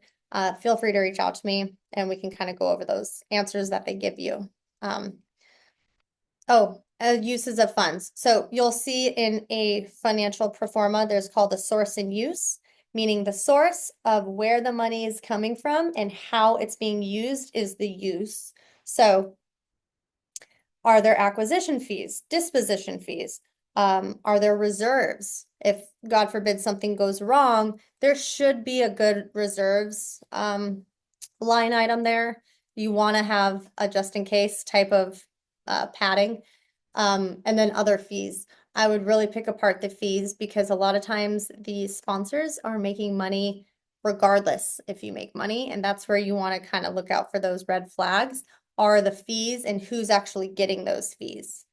So we can, I'm sure Stuart will touch on that, but we can get into that as well. Okay, I'm just going to briefly go over this and then I'll hand it over to, we'll take a little break before I hand it over to Stuart, but this is a big one. So you'll hear the term waterfalls, which basically means, and I'm using multifamily because it's the most common investment out there. I think it's the easiest to wrap your head around. But when it comes to the profit distributions, meaning the cash flow, a lot of times they reference a waterfall because of this right here. This is a great graphic to kind of explain it. So let's just say this top faucet here is the cash flow. Cash flow meaning like after everything is paid off, that net income is producing a profit. Yay, that's exciting. We're in the green. Usually the preferred return, let's just call it 8%, which is usually a nominal amount consistently, is going to get paid to these pref investors. Now, this could be one investor that just put a whole bunch of money in, and that's the pref investor. Or it could be that, you know, you as the LP just are getting promised, you know, I'm going to give you a little preferred return, and then once we hit certain benchmarks, you'll get even more. So it just kind of depends how it's structured, but basically, the first waterfall is 8%. Now, once that person gets paid, it kind of splits up, right? So 90-10, this is the most common split you're going to see in a waterfall. It's 90-10, meaning 90% of the cash flow after the preferred return gets paid to all this investor group, which means the various investors, let's say they have 50 investors, 90% of that cash flow is going to go to you guys, and then 10% is going to go to the sponsor. Obviously, they need to make some money, you know, for turning the lights on, having a team, doing due diligence, you know, they got to get something, so they'll get 10%. Now, you'll see the splits kind of even out a little bit once the property really starts making more money. So again, it has to hit certain thresholds before the sponsor starts making more money. That's usually how it goes. So now it's been a year. The property has been doing great. It's making more money. The rental income is improving. Now you're getting that 8% still to the pref, and then 80% of that cash flow is going to you guys, 20% going to the sponsor, and then now the property is just, it's blowing out of the water. It's hitting all projections. It's doing great. That's when the sponsor can make a little bit more. And then, of course, and this is just related to cash flow, okay? So this is only cash flow waterfall. The waterfall only relates to the cash flow. That has nothing to do with the sale of the property. That's a whole nother discussion, which I'm sure Stuart will get into. So, I have a question. yeah. Can you go back to the previous slide? Yep. Great. I have heard others call when you talked about once the 90-10 becomes an 80-20, then it becomes a 70-30. I have heard them use the expression hurdle.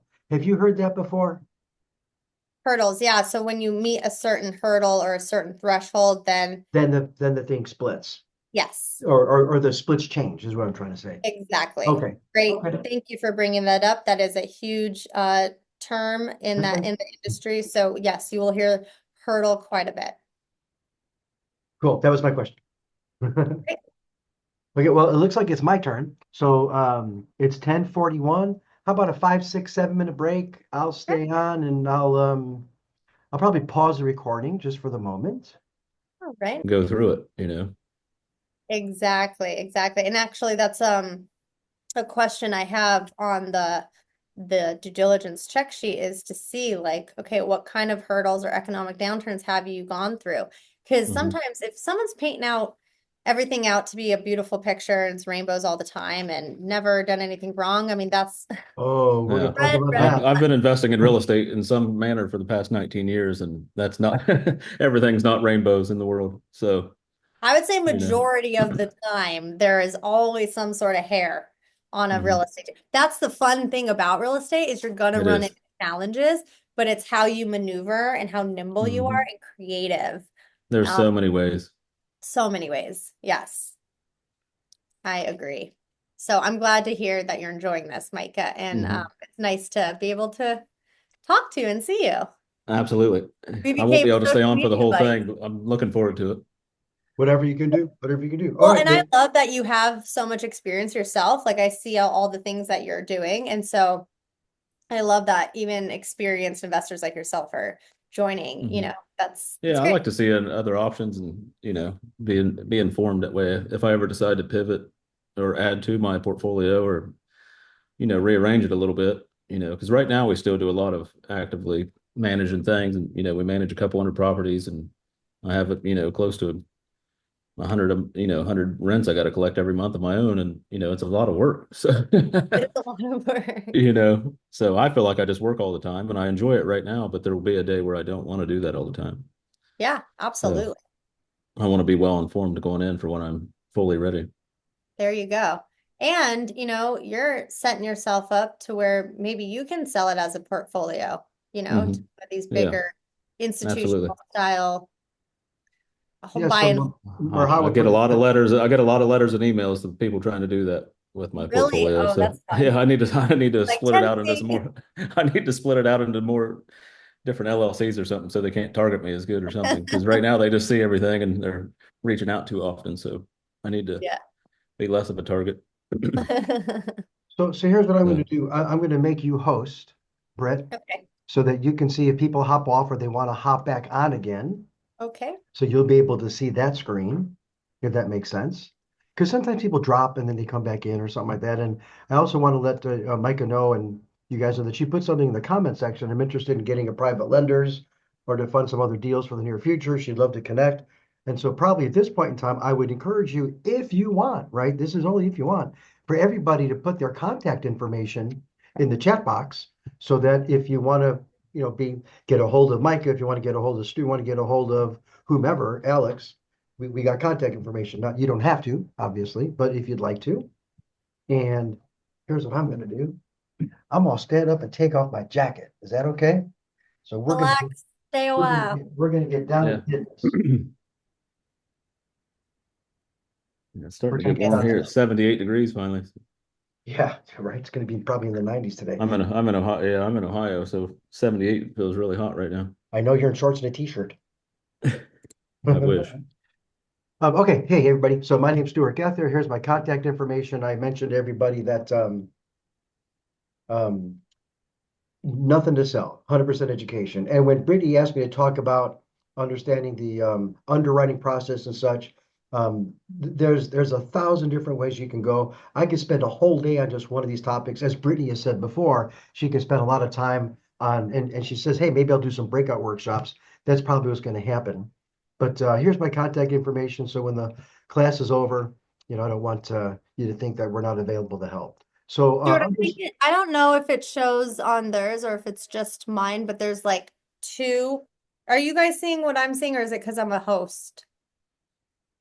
It's showing two slides, right? Two windows, yeah. So maybe change the presentation mode. So there we go. is that better? That's better. Okay, thanks, guys, and thanks, Brett. So, Yeah, it so was a little, understanding underwriting, whether it's for multifamily or focus, I just want to talk about why underwriting matters, especially in and if we're going to talk about it in multifamily investing, where you're going to be giving other people your money. Micah just said he collects 100 doors of rents himself, and so he's in charge of whatever projects he's doing. But if you're going to give me money, Brittany money, or you're going to give Micah money, or anybody money, you want to underwrite or understanding what you're getting yourself into, right? So with that, I want to talk about what we're going to cover. See if I can get my stuff to work. Well, so in this session, we're going to cover what is underwriting, its core components, metrics that matter. I'm going to give you a couple case studies. I'm going to throw in a trick question. I'm going to throw in something tricky. I'll let you know when it comes, okay? But I want you to know that I'm doing it, right? So I always tell you when there's a trick question. And then we're going to have time at my end for questions and answers. And at the end of the webinar, we'll have some time for questions and answers as well. All right, so what is the definition of underwriting? Is the financial due diligence behind every smart investment. Okay, it's you doing your homework, it's you doing your due diligence, right? And there's going to be a difference between what we all may have started with single family residences versus multifamily. You have different, and that probably makes sense. If you've got a house, a townhome, or a condo, and it goes vacant, you got 100% vacancy. If you got a 100-unit apartment complex and 10 units go vacant, you got a 10% vacancy. In other words, you still have 90% cash flow coming in to cover your debt service and such. So when we look at single family, we, meaning investors, tend to use a different metric, and I'm going to mention that as we go through this, than we do when we underwrite multifamily. And then here's what I talked about during our first break, right? And that is the risk factor. So what is your tolerance for risk? Are you going to invest in a multifamily project that's going to be a development from the ground up? Are you going to invest in a multifamily? And when people ask you to invest, they usually give you something called an OM or an operating memorandum, right? So it's more than just an Excel spreadsheet. It's more than just a pro forma. And I'm sure we all know what pro forma is, but for those that don't, pro forma is like a projected performance of what it's going to look like when everything's up and running. That's what that's going to look like. So, what are you investing in? Is it a development? Is it a value add? Or is it already been turned over? Has it already been updated and upgraded? And you're just going to park your money there. And Brittany touched on it a little bit in the last session, and that is risk is kind of related to reward, right? So if you're going to start in a project from the ground up, there's a fair amount of risk in that, as opposed to an apartment complex that's already been turned over, has a high occupancy rate, a lot less riskier. Not saying that it's not risky, just saying that it's a lot less riskier. So the payoff, the return, is probably going to be substantially higher if you're doing a development than if you're just going to park your money somewhere. So you have to understand your risk tolerance. I mentioned this during the first break. People may be in their 60s, 70s, 80s. By the way, my mom, she's 101 years old. And I know I'm lucky. She lives in Chicago. So her tolerance for risk is probably zero. She needs to make sure that whatever dollars she has in savings is going to be there tomorrow, next week, next year. But I think someone mentioned they were in their 20s. You probably have a lot more time horizon, so you can take maybe a few more riskier investments. So that is what underwriting is, us doing our due diligence. Let's talk a little bit about the core components of multifamily and what we're going to look at. And I think this is important as well. So we're going to look at income. So when we look at a pro forma, we look at what someone operating memorandum, I'm going to show you a couple, I promise, in my presentation. When we look at that, we always want to know what the income is, right? So we got rent, that's income. What are market rents? So maybe here in Arizona, I bought 8 units at 35th Avenue Northern. I know most of you may not know where that is. 2 bedroom, 1 bath were renting for $650 to $750 a month at that time about 8, 9 years ago. I told the tenant I was going to raise her rent to 800, and she said, if you raise the rent to 800, I'm not paying it. I'm going to move. And so she moved. And right now, those same exact 2 bedroom, 1 bath are renting for about 1,500 years later. So when we talk about rent rolls, and that's just a list of the reported rents, what are the market rents? And are we getting market rents, or is there room for us to improve? That would be in the pro forma. That would be in the operating memorandum, the OM. Here's what the future looks like. And then Britt talked about this as well. What are some of the other incomes? Right. And so some of the other incomes she mentioned could be pet rent. It could be laundry. It could be other ways. You could have a big apartment complex where you have a soda machine. I know in the laundry rooms that we have, we also have those little coin operated little slots where you can put some coins in and get detergent or get fabric softener or get a laundry bag for $2.50. So we want to take a look at all the potential income that we have, all the actual and then potential income that we have. Potential meaning the pro forma, what does it look like? And then we want to take a look at all the expenses. This is obviously basic various stuff. So things like benchmarks versus fixed and variable costs. Let me tell you what benchmarks examples are. Benchmarks are going to be like property taxes. We're always going to have those. We're always going to have insurance, right? We're going to allocate some money for repairs and maintenance. Even if we got a turnkey, brand new whether it's been developed or updated, upgraded, and we invest in it, we still need to put some money aside for the broken window, a broken sprinkler head, whatever that looks like. And then there's going to be some utilities. What we do with our investments is we charge RUBS, and that stands for Ratio Utility Billing System, RUBS. So when the electric bill comes in, actually the electric is individually metered, but the water, sewer, trash bill comes in, we divide that by how many units there are, and we'll pass that expense on to the tenants. Incidentally, give you an example. Let's say it's 20 units, which we do, and then the bill comes in. We actually divide it by 21 because the landlord has to pay their fair share as well, whether it's the trash that we eliminate from our office or the water that we use to sprinkler the lawns or the pool. So, and it is illegal to make money on utilities. So whatever the bill is, we divide it, we pass it on. All our tenants are allowed to look at the bills anytime they want to during office hours. Management fees can also be considered a benchmark. Turnover, making things rent ready, putting money in capital payroll. You got to pay the property management company. I want to get paid. So those are benchmarks that we're always going to have. And then you're going to have some fixed or variable costs, things that change over time, right? And that could be, like I mentioned, the RUBS. Some other items that we can talk about where that can roll over time can also be variable. They're not fixed. So we want to take a look at the income. We want to take a look at the expenses. And then we come up with our first metric, if you will. It's called NOI, or net operating income. And it's very simple to calculate. It's income minus expenses. But here's an important thing to differentiate. Notice how when I talk about expenses, I don't talk about debt service. So when we talk about NOI or net operating income, it's just income minus expenses. And I'm going to go into that in the next slide when we talk about metrics and such, why we don't take debt service. Because you may say, oh, my income is 100,000 a month and my expenses are 80,000 a month.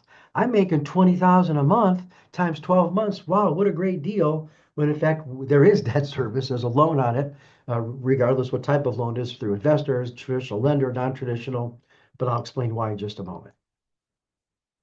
All right, so let's talk about the metrics we want to watch, especially when it comes to investing in someone else's opportunity. And Mike had talked about this just a little bit, and the first one is called a DSCR, and that's called the debt service coverage ratio. Easy example. Let's say you've got make it up a 10 unit a small multifamily, and all the tenants are paying $1,000 a month. And let's say your mortgage payment, the actual payment we're talking about for your debt, is $10,000 a month. So your ratio is pretty much 1-to-1. My income matches my ratio. So you would think if someone was lending, they might take into consideration some of the other expenses that we just talked about, things like insurance or taxes. It's interesting. Lenders traditionally haven't done that yet. Their debt service is just the income over the debt service, over the amount of dollars that you owe to your lender or to your investors. And of course, obviously, you would think, I know this is going to sound crazy, but you would think that a lender, whether it's a traditional lender or an investor or what have you, they would want to invest in a debt with a debt service ratio that's greater than 1. In other words, my income is 12,000 a month and I owe the bank or the lender 10,000, or my income is 20 and I owe the lender 10. You would think they would want a 2-to-1 ratio, 1.2, 1.3. I know this sounds crazy, but there are lenders out there that actually will lend on a negative DSCR, a 0.8 or a 0.9. And I'm scratching my head thinking, weren't you around back in 2008, 2009 when the proverbial hit the fan? So, but not up to me, just letting you know what's out there. Another consideration on a key metric to watch, and that is your leverage, which is your loan to value. So if you're going to buy something that's going to be about $1 million, or invest in something that's going to be about $1 million, you don't want to be over leveraged, because when the economy shifts, and then I mentioned this in the first break, there are things that we can control and there are things that we cannot control. And all we can do is not stress on the things that we cannot control, but focus on the things that we can control. So being over leveraged is something that we can control. We cannot control the Fed and the interest rates. We cannot control inflation. We cannot control stagflation, whether rents are going up or going down. It's the economy. So we have to be in tune with that, but our LTV and what we're comfortable with. So what we're comfortable with when we do capital raises is an LTV, honestly, like 50%, 60%, no more than 65%. Because if things happen and the market takes a shift and goes down 5%, 10%, 20%, we hope that never happens, but we're still going to be in a good financial situation because we're able to cover our debt service because we have a low loan to value. All right, here's where I'm going with the NOI and the cap rate. So there's an expression called cap rate, and we use that in multifamily to compare investments. And actually, it's an abbreviated term, and it's abbreviated for the actual term is called capitalization rate. And it was invented, and what a lot of investors use it for is to determine whether or not what kind of return we're going to get. And so the cap rate is, and I mentioned this before, just in the last slide, net operating income. It's your net operating income divided by your purchase price. And this is an excellent way to determine if this is a good investment for you from a return standpoint compared to other investments out there in the marketplace. For example, I just read in the Wall Street Journal this morning that Bitcoin topped $94,000. So if you bought Bitcoin at 16,000, 18, 20, 80,000, you got a decent percent return on your money. Then there's your stockbroker who whispers in your ear that the market has never done less than 10% over a 10 to 20-year window. What I find always interesting about that is that if you actually look at the stock market return, never in those 20 years did it ever go 10%. It goes, 28%, 12%, 3%. So it averages out to about 10%. But he's pitching you or she's pitching you 10%. And then I got someone that pitches oil and gas. If you invest in oil and gas, you can make about 40% on your money. So when you compare these investments, a cap rate is net operating income divided by purchase price. Please remember, net operating income doesn't include your debt service. So the theory when we use comparisons of investments, should I invest in crypto? Should I invest in the stock market, the bond market? Should I invest in this real estate? When you go to buy a bond, when you buy a $10,000 bond, you need $10,000. If you want to buy crypto today at 94,000 at Bitcoin, you need 94,000. There's no leverage. Leverage is allowed in real estate, but the cap rate allows us to compare different investments without having to know about the debt service. The theory is on a cap rate, we paid cash for that property. Now what's my return? 7.25%? That's my cap rate. Let me compare it to oil and gas. 40%. Oh, but it's riskier. Crypto. Oh, but maybe I'm comfortable with the percentage of my portfolio being in it from a risk perspective. Remembering that we do allow for leverage in real estate. That's what makes it great. You want to buy $1 million property, you don't need $1 million. You need 100 to 200 to $250,000. And if you go to some of the small towns that Mike is in up in Ohio, and I have some properties in Ohio as well. We just got one tied up in a town called Sydney. I believe it's a fourplex. We tied it up for $75,000. Needs some work, but I don't need 75,000. I need 10 or 20, whatever the lender wants. So leverage is the key, but cap rate gives us a chance to compare other investments and know what our solid return would be in theory, with no debt on it whatsoever. And the last metric I want to throw at you is something called cash on cash return. And we tend to use this a lot more when I teach the classes. And I don't know if I mentioned this, but I've taught for 15 years for our local real estate investor association. I just met with them yesterday. They want to bring me back to teach more classes. I really enjoy teaching. I have 12 online classes for the National Real Estate Investor Association. I was picked up by Forbes magazine to be on the Real Estate Council. I've written articles, again, all education based. We use a cash on cash return many times when we're doing smaller deals. Now we're going to buy an SFR, a house, or a townhome or a condo. It's a smaller investment. I'm going to buy it for 100,000. I'm going to put 20,000 down, 20% down. And at the end of the year, I'm going to put it in my pocket, make up a number, let's say 10,000 after all taxes and expenses. So my cash in was 20, my cash in my pocket was 10. And so my cash on cash return is 50%. Hard to do that in multifamily because there's so many moving variables. We tend to use cap rate more in multifamily as opposed to cash on cash return. You could use cap rate on a house or a townhome or a condo. You could, but we tend to use it more for bigger deals. So those are some of the metrics you want to watch when you're looking and investigating and doing your due diligence as far as where you want to put your money, as well as the time horizon. How long are you going to hang on to my money for? So we're doing a deal right now. I'm going to show you the OM, that it's a 5 to 7 year play. So some are 3 year plays, some are 20-year plays. And then, of course, like I mentioned, we don't know what the future holds. So what may be a 5 year play could turn into a 7 year play. Or I always tell my investors, if someone comes along and offers us a stupid amount of money today, we're going to have a conversation today. So time horizon is also another metric. How long is your money going to? Because Brittany touched on this. Real estate's not very liquid. And my lovely bride, who recently retired from real estate, she used to follow this. She was a realtor.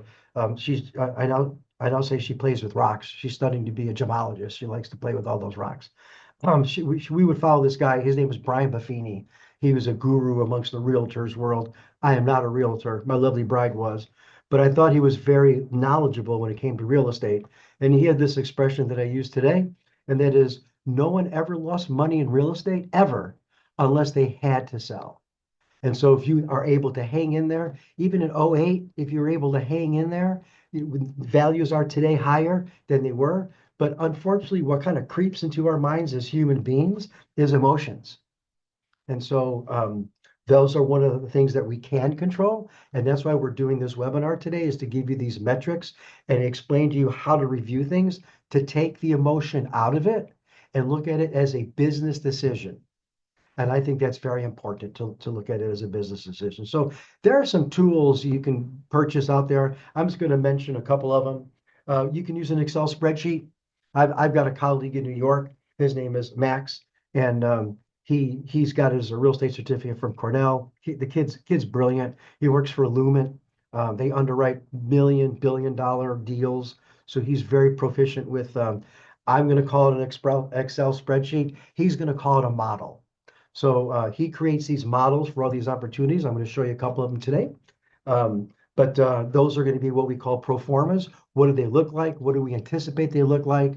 And a wise man once taught me, nothing ever works according to plan, but you wouldn't know it unless you had a plan. So we have to have a plan in order for us to at least head down the path together. And then, like Brittany said, because things don't work out according to plan, you want to make sure the people that are in charge have a good handle on how to handle the situations. I use the example, if you've ever been on a boat on a lake or wherever you've been, and they call the water glass, where it's just so smooth and people can water ski or on the back because the lake is so calm. Anybody can steer the boat when the water is that calm. It's when the storm comes, right? That's when you're looking for, and pardon the expression, the guy or gal with some gray hair. And I can say that because I've got some gray hair. And that's who you want at the helm steering the ship, because you never know when the storm's going to come. You just know a storm's going to come. We don't know what it is. Sometimes we can or cannot predict it, but we want to make sure that what we're investing in not only has a solid plan, but we've done our due diligence to underwrite. Here's a couple of softwares that I'm just going to throw on there for you to just, you're welcome to look into. They also offer, a free trial, of course.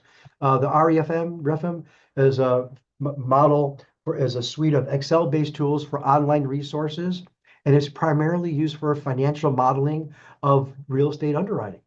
So that's a software you could use. You plug in the numbers to make sure if you think the sponsor's information that he or she is giving you is accurate, you get to do your own modeling, if you will. Another one's called DealCheck. It's a web and also a mobile app, and it's also used for analyzing properties, and it's great for underwriting. So these are just some other softwares that you can use. Full disclosure, I don't use them. I'm not an affiliate. I make no money off that. I'm just throwing a couple of more popular ones out there for you. There's others, and you're welcome to research them. And it's all to help you with tools and templates to do more of your due diligence. And then we also have to talk about lender requirements. These are the guidelines and thresholds that lenders use to assess loan eligibility and their risk. And we talked about a couple of them before, like loan to value, LTV. What is the lender comfortable with from an LTV? Are you in the path of progress? Is your project is your neighborhood being gentrified? What is their comfort level? How about the DSCR, your debt service coverage ratio? You would think that a lender would typically want all the income to exceed, the mortgage payment, the lender payment by at least 1.1, 1.2. I mentioned some are doing it for 0.8, 0.9. I don't get it. Other lender requirements include interest rates, amortization, operating expense ratios, and then capital reserves or replacement reserves. And when I talk about capital, I mentioned earlier we want to put some money aside in reserves for like a broken window or when the sprinkler system goes. However, whether we like it or not, the roof is going to need replacing at some point. And Brittany mentioned maybe the roof has 10 years left, and the play on this is to hold it for 5 years. So maybe we're not going to put money aside for a new roof because it'll be someone else's problem. How about the HVAC system? I know in Arizona, we want to make sure that our air conditioning systems are working. We have some property I mentioned to Micah in Cincinnati and such, and I have a business partner who's on with me now, named Howitt. In the wintertime, we want to make sure the heat's working. We want to make sure that we've wrapped the pipes.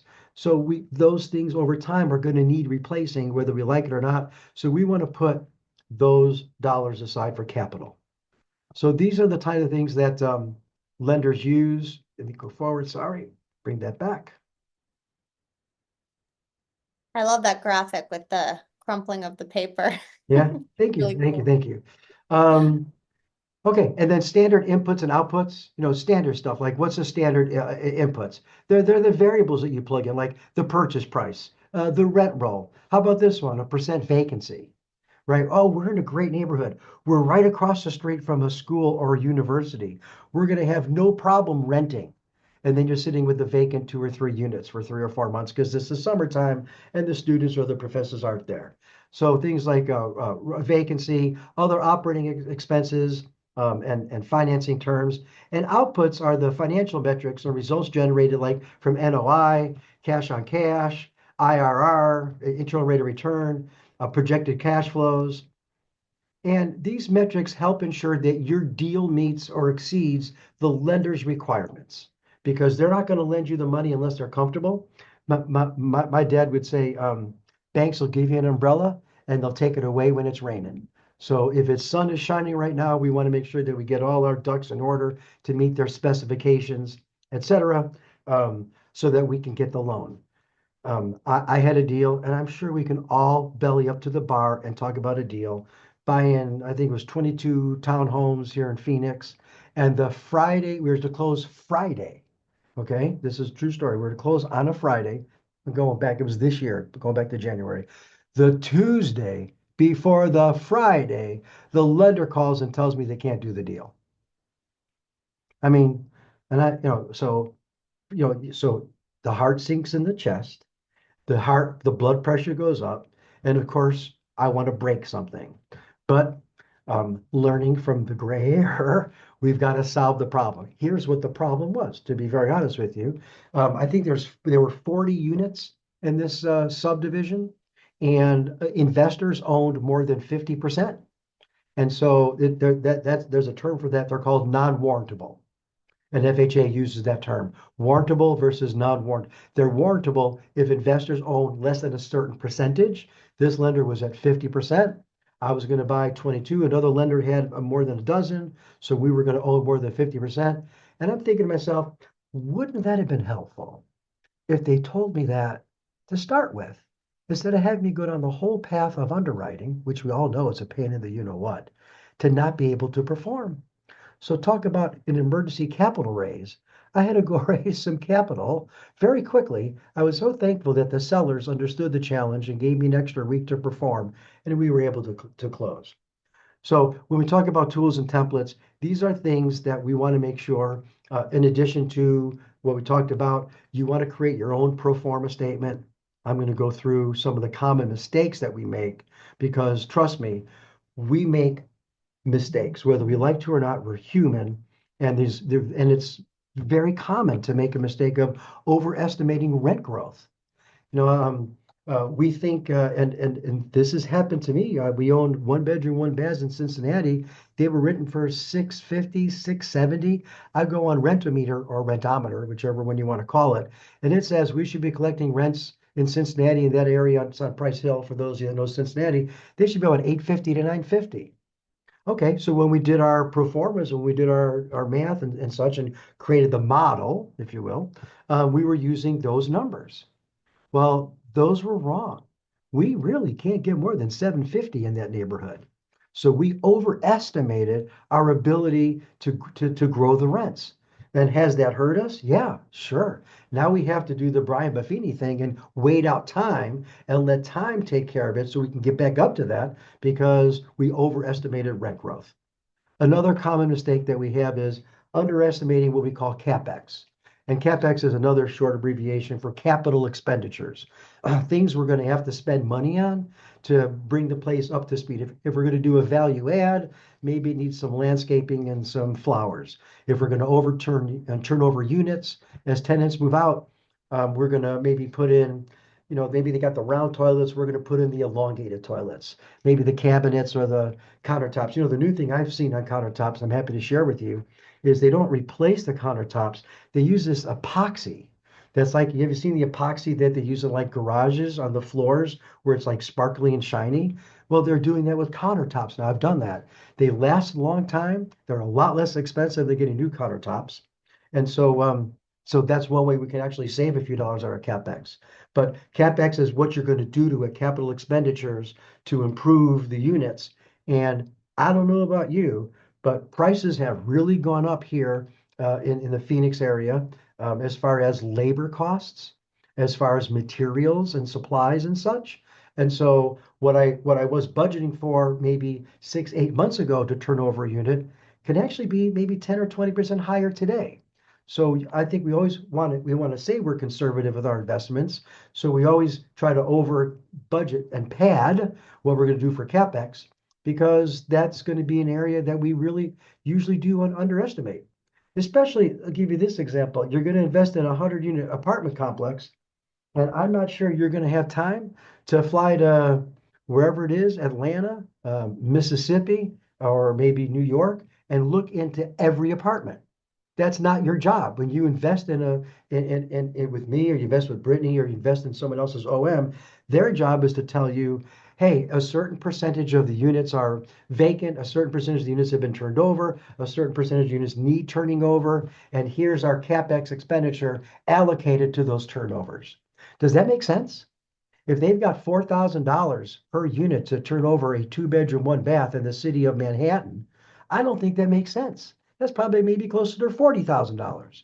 So you want to make sure that you take a look at the CapEx to make sure that it makes sense. And you may not know what the expenditures are going to be in Florida or let's say in Texas. You may not know those things. And I'm sure in today's world with the AI, ChatGPT, Google, you can kind of get a guesstimate. But just relying on someone's operating memorandum is a bad idea. Relying on the pro forma of the seller.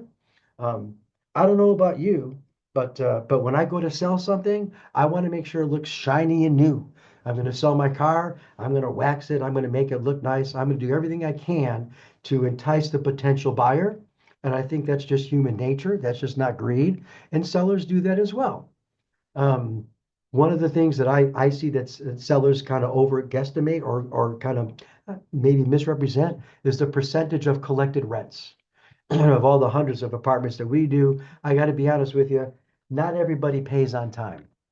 In fact, the rent is due on the 1st and it's considered late after the 5th. And let's say the 5th is a Wednesday and people don't get paid till Friday. Do they charge a late fee? Do they waive the late fee if they pay if they pay within that grace period? Oh, but wait, there was a grace period. It was due on the 1st. It's considered late after the 5th. Now it's the 7th. And so sellers tend to, I don't want to say pad, but may represent a little pertaining to how frequently or how consistent tenants pay rent. That's a very common challenge. And when you're relying on the seller's pro forma, so the way to solve that is to ask to see the bank accounts. And is that an arduous task on 100 units? Probably easier on 10 units or 20 units. But when you're doing your due diligence, this is part of the deal. And you hope that the person who put this OM together, you hope the person who's coordinating it, a Brittany, a Stuart, a Micah, Howard, whoever that is, whomever that may be, and Alex. You've hoped they've done that due diligence, and you hope they're telling you the truth. Because at the end of the day, it's our hard-earned money that we're investing. And no matter how old you are or how much horizon of time that you have, you don't want to lose your money. Okay. The last one I'm going to cover is ignoring vacancy rates and ignoring reserves. The market changes, and I can tell you, being here in Phoenix, 3, 4 years ago, if I put an apartment on the market, if I put it on Facebook Marketplace, I don't really use Craigslist that often. I'll use Zillow. We use a platform called Rentvine. So our tenants, and it's very similar to like Yardi or AppFolio, if you've heard of those. And our tenants can pay rent through that portal. They can request maintenance and repairs and such. Um, but at the end of the day, this is the platform that we use, and we can tell from our platform what kind of vacancy rates that we have in certain units and such. Like I said, 3, 4 years ago, I'll stick a sign in the ground. Um, I'll be able to have multiple tenants applications within hours, if not days. I'm lucky that Rentvine, that portal that the platform that we use, I'll market a property vacant or for rent, and it can blast it out to Zillow, Facebook Market, and some I've never even heard of, like Zumper. But it blasted out, and now it's taking longer to get a tenant in place than it may have been 18, 24 months ago. So I don't need to read in the newspaper how the market's doing. In 6 months from now, there's going to be an article about how the market was over six. We're in the market. We know it already. So we need to know our vacancy rates and making sure that we have the reserves. The reserves, and usually you calculate reserves per door, right? So if you got 100 doors, how much reserves do you want per door? 4,000 a door? 5,500 a door? I think it probably depends. Are you in Manhattan or are you in Biloxi, Mississippi? How much money you're going to put aside for reserves? But we got to have reserves for capital expenditures. We need to repave the parking lot. We need to redo the roof or some minor capex of turning over the units. So when we do our due diligence at the end of the day, we're going to ask ourselves, is this a go or a no-go? Do I feel comfortable or do I not feel comfortable? All right. Let me be, excuse me for just, I'm going to stop this. I want to share something else with you if I can. Let's see if I can do this.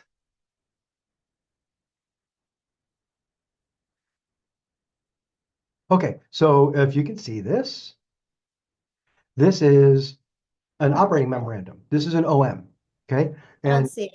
you can't see it? I see black. Oh, okay. Let's try this one more time.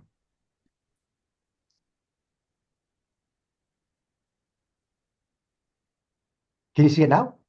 Yay, yes. Cool. Okay. So full disclosure, this is my OM and I do not need your money. I already got money. So this is an OM that I've already done. So, but it's mine and I want to share it with you.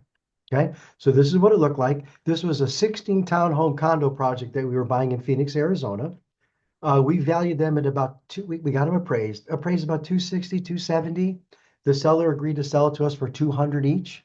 We thought that was a great deal. It's a 3 to 5, maybe 7 year play. Once they hit 300 to 310, we're gonna sell them. Okay, so this is what the play was. Okay, and so the next page on the typical operating memorandum is going to tell you about the exact project. It's also going to tell you about the amenities, what we're going to do. It's going to tell you about what we call the product mix. There's 2 3 bedrooms. There's 12 2 bedrooms, 2 baths. There's 2 2 bedroom, 1 bath, and the averages. We're going to tell you about the property. It mentions right here that we were going to buy them for 200,000.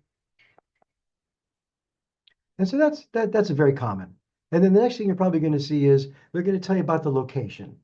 They're going to say, oh, this is near proximity to schools, universities, churches, shopping, whatever they're going to be. And it's also an area that's being regentrified. It's in the path of progress, whatever it's going to be. This is called promotional material, and we call this marketing. This is marketing. So my job really is to entice you into thinking, hey, maybe I'd like to invest in this. Now, I'd like to think that the numbers that I'm providing are accurate, but but we all know nothing ever works according to plan. And I got some gray hair just in case it doesn't. So here's a typical example of a pro forma of an equity request. And Brittany talked about, is it an equity or is it a debt? An equity means more you're more my partner. I'm going to give you a pref rate, and the deal that I gave and these are the product mixes. And look at this, I even have your renovation budget. So you have to say to yourself, Stuart says painting these 900 square foot units is going to cost $1,500. Does that make sense? Stuart says the flooring on these 900 units, if needed, is going to cost $2,500. Does that make sense? Stuart says if he has to replace the appliances, he budgeted $1,000 to replace appliances. Does that make sense? He can do a new kitchen for $3,000 and $500 for a bathroom. Do those numbers make sense? Now, can we agree not every unit's going to need flooring? Not every unit's going to need appliances? But in general, this is what we have. And here's something you always want to see. And I'm glad that my guy put this up on top. And he calls it up here, if you can see, it's called contingency. I also call it miscellaneous. And it's pardon the expression is, but it's the shit we don't know we're going to need that we didn't know that we needed. We did our due diligence. We looked around each unit, and all of a sudden it's like, you know what? And I'll give you an example. Did an inspection with one of my clients once. She was buying an apartment complex, and we were walking through, and we went through the laundry room, and the laundry, the spigots had corrosion on them, and we said to ourselves, that's an easy fix. Unscrew this, get a new one, get some plumber's tape, screw the new one on, no big deal. Well, it was a big deal because the corrosion that we saw on the spigots that were coming out of the wall went all the way back through the piping, all the way up to the sewer line. It was all corroded. We missed that. And so you want to make sure that when you look at a pro forma, when you look at an OM, when you look at someone's financial projections, that there's a category for miscellaneous. Here we call it contingency. There's $1,000. So to turn over a 992 square foot unit, we have in renovations a capex of $10,000. And you have to ask yourself, for 992 square feet in Phoenix, Arizona, does $10,000 make sense? In my opinion, yes. It's probably now between $10,000 and $12,000, to be honest with you. In Manhattan or in Los Angeles, it's probably double. And if you start going to a small town in Alabama, it may be less. So every neighborhood's different, every area is different, but you can at least look at this and say to yourselves, does this make sense? And if it doesn't make sense, then for you, it's a red flag. Doesn't mean it's a no-go. It's just something you want to ask the sponsor about. And then this is a little bit, and again, you get these slides, we're recording it, you can have my OM. Again, don't need your money. But these were some of the projections. These were the pro forma. Year 1, year 2, year 3, year 4, year 5, year 6, right? And you can see right from my pro forma where it says net cash flow, I'm in the red the first 3 years, right there. So that's a full disclosure because I need time to turn over the units. I'm buying them for 200,000 and they're worth 260 to 270, but they're really not worth 260 to 270 until I put the $10,000 into them. So now I have to wait for these leases to expire, and somebody may have signed a lease yesterday, and I have to honor that lease for 12 months. And then as they move out, I can turn these units over. So that's why I gave myself 3 years. And by the way, year 0 here is today. I've learned that year 0 is today. So there really is no year 0, but it means today. So it takes me a couple years to at least get in the green if all things work according to plan.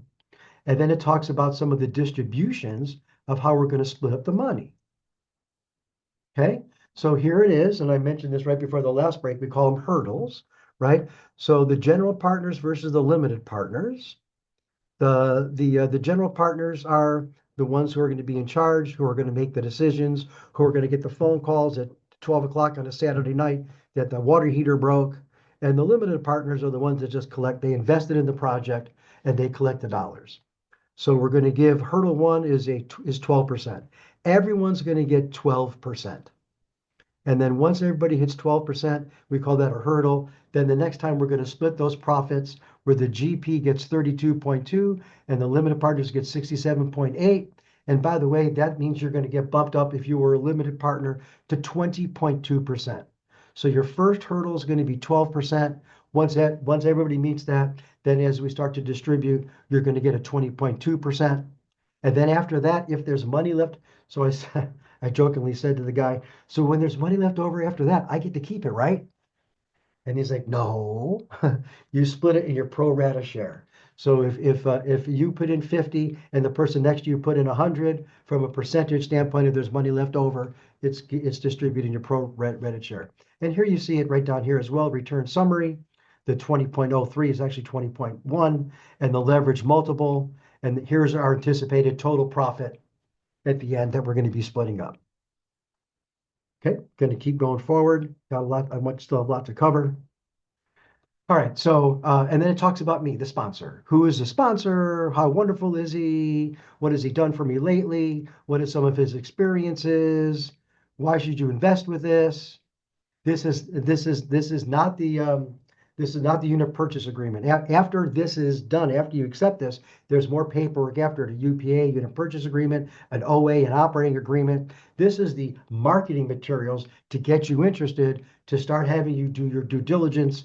And of course, probably the only time you're ever going to see me in a tie is here, because I'm in Phoenix and I don't wear ties. But I put my contact information so people know who I am and they can research me, they can Google my name. But usually I've been doing this for such a long time, as probably have you, that people know me and I have somewhat of a track record. Okay, so with that said, I would like to pull up something else. Remember I said there's a trick question coming.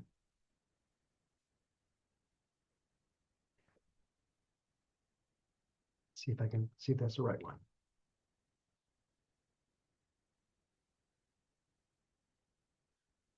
Yeah, I think that's the right one. Okay, good. Okay, so this is another OM, and I'm going to share it with you. Here, I'm going to show, here is your trick question. Okay, full disclosure, not hiding anything from you.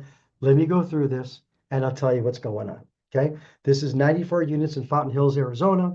These are, it's the opportunity, very similar to mine, may look a little different. Mine was in portrait, this is in landscape. Mine had certain colors, this has different colors, but the concepts are going to be the same. Here are your sponsors, a guy named Stony Stonebreaker, a guy named Roy Brown. Here's your property overview.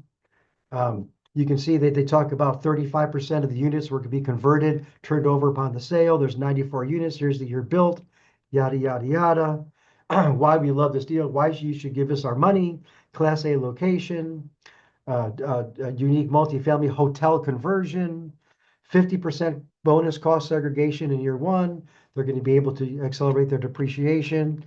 They're going to show you some of the pictures. Again, please remember, this is the marketing material. When you get the formal documents, the UPA, and you give that to your lawyer or whomever you want to give it to, those are where all the disclaimers are, and all the, you could lose your money. This is a risky venture. Make sure you know you can afford to lose this money. And Brittany talked about this a little earlier. Are you going to be investing with other accredited investors? Is this a Reg D, or is it open for everyone? Is it a syndication where it's one? So under the whole point that she did that is so you know what you're getting yourself into. More property images. And of course, I'm not going to put property images where the lady's a hoarder. I'm not going to put the property images where there's pest infested. And they gave some rent comparables, very nice, right?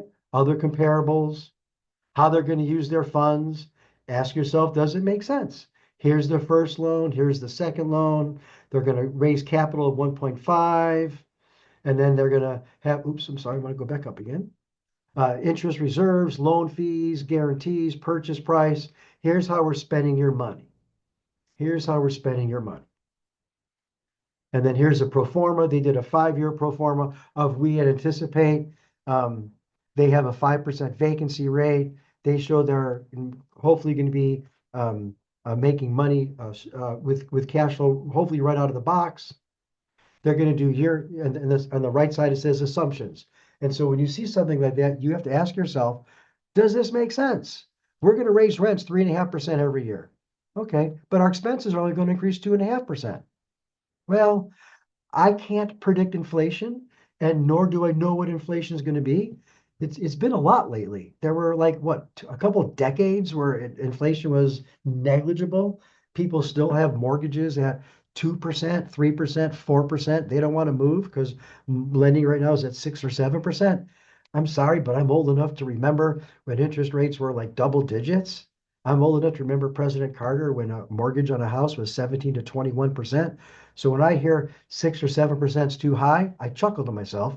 And I also chuckle to myself even harder when it's an investor who says that, because every investor knows an interest rate is a deduction. So it's not all about how much cash we bring in because we get depreciation and the interest deduction. It's really how much money we get to put in our pocket. So you ask yourself, does this make sense?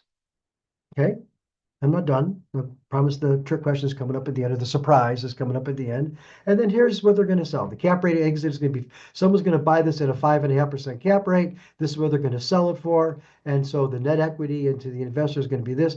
This is our projection. Again, marketing material, potential projected profit breakdown. And then, of course, here's the disclaimer, which everybody should have. What if, what if, what if? I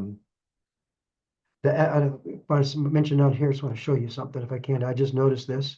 The bottom left-hand corner, the SEC has not passed on upon these merits. That was the first thing my eyes went to. Thank you. So I want to point that out. So you see that too. So that kind of tells you, is this a syndication? What kind of fund is this? Who are the people that are involved?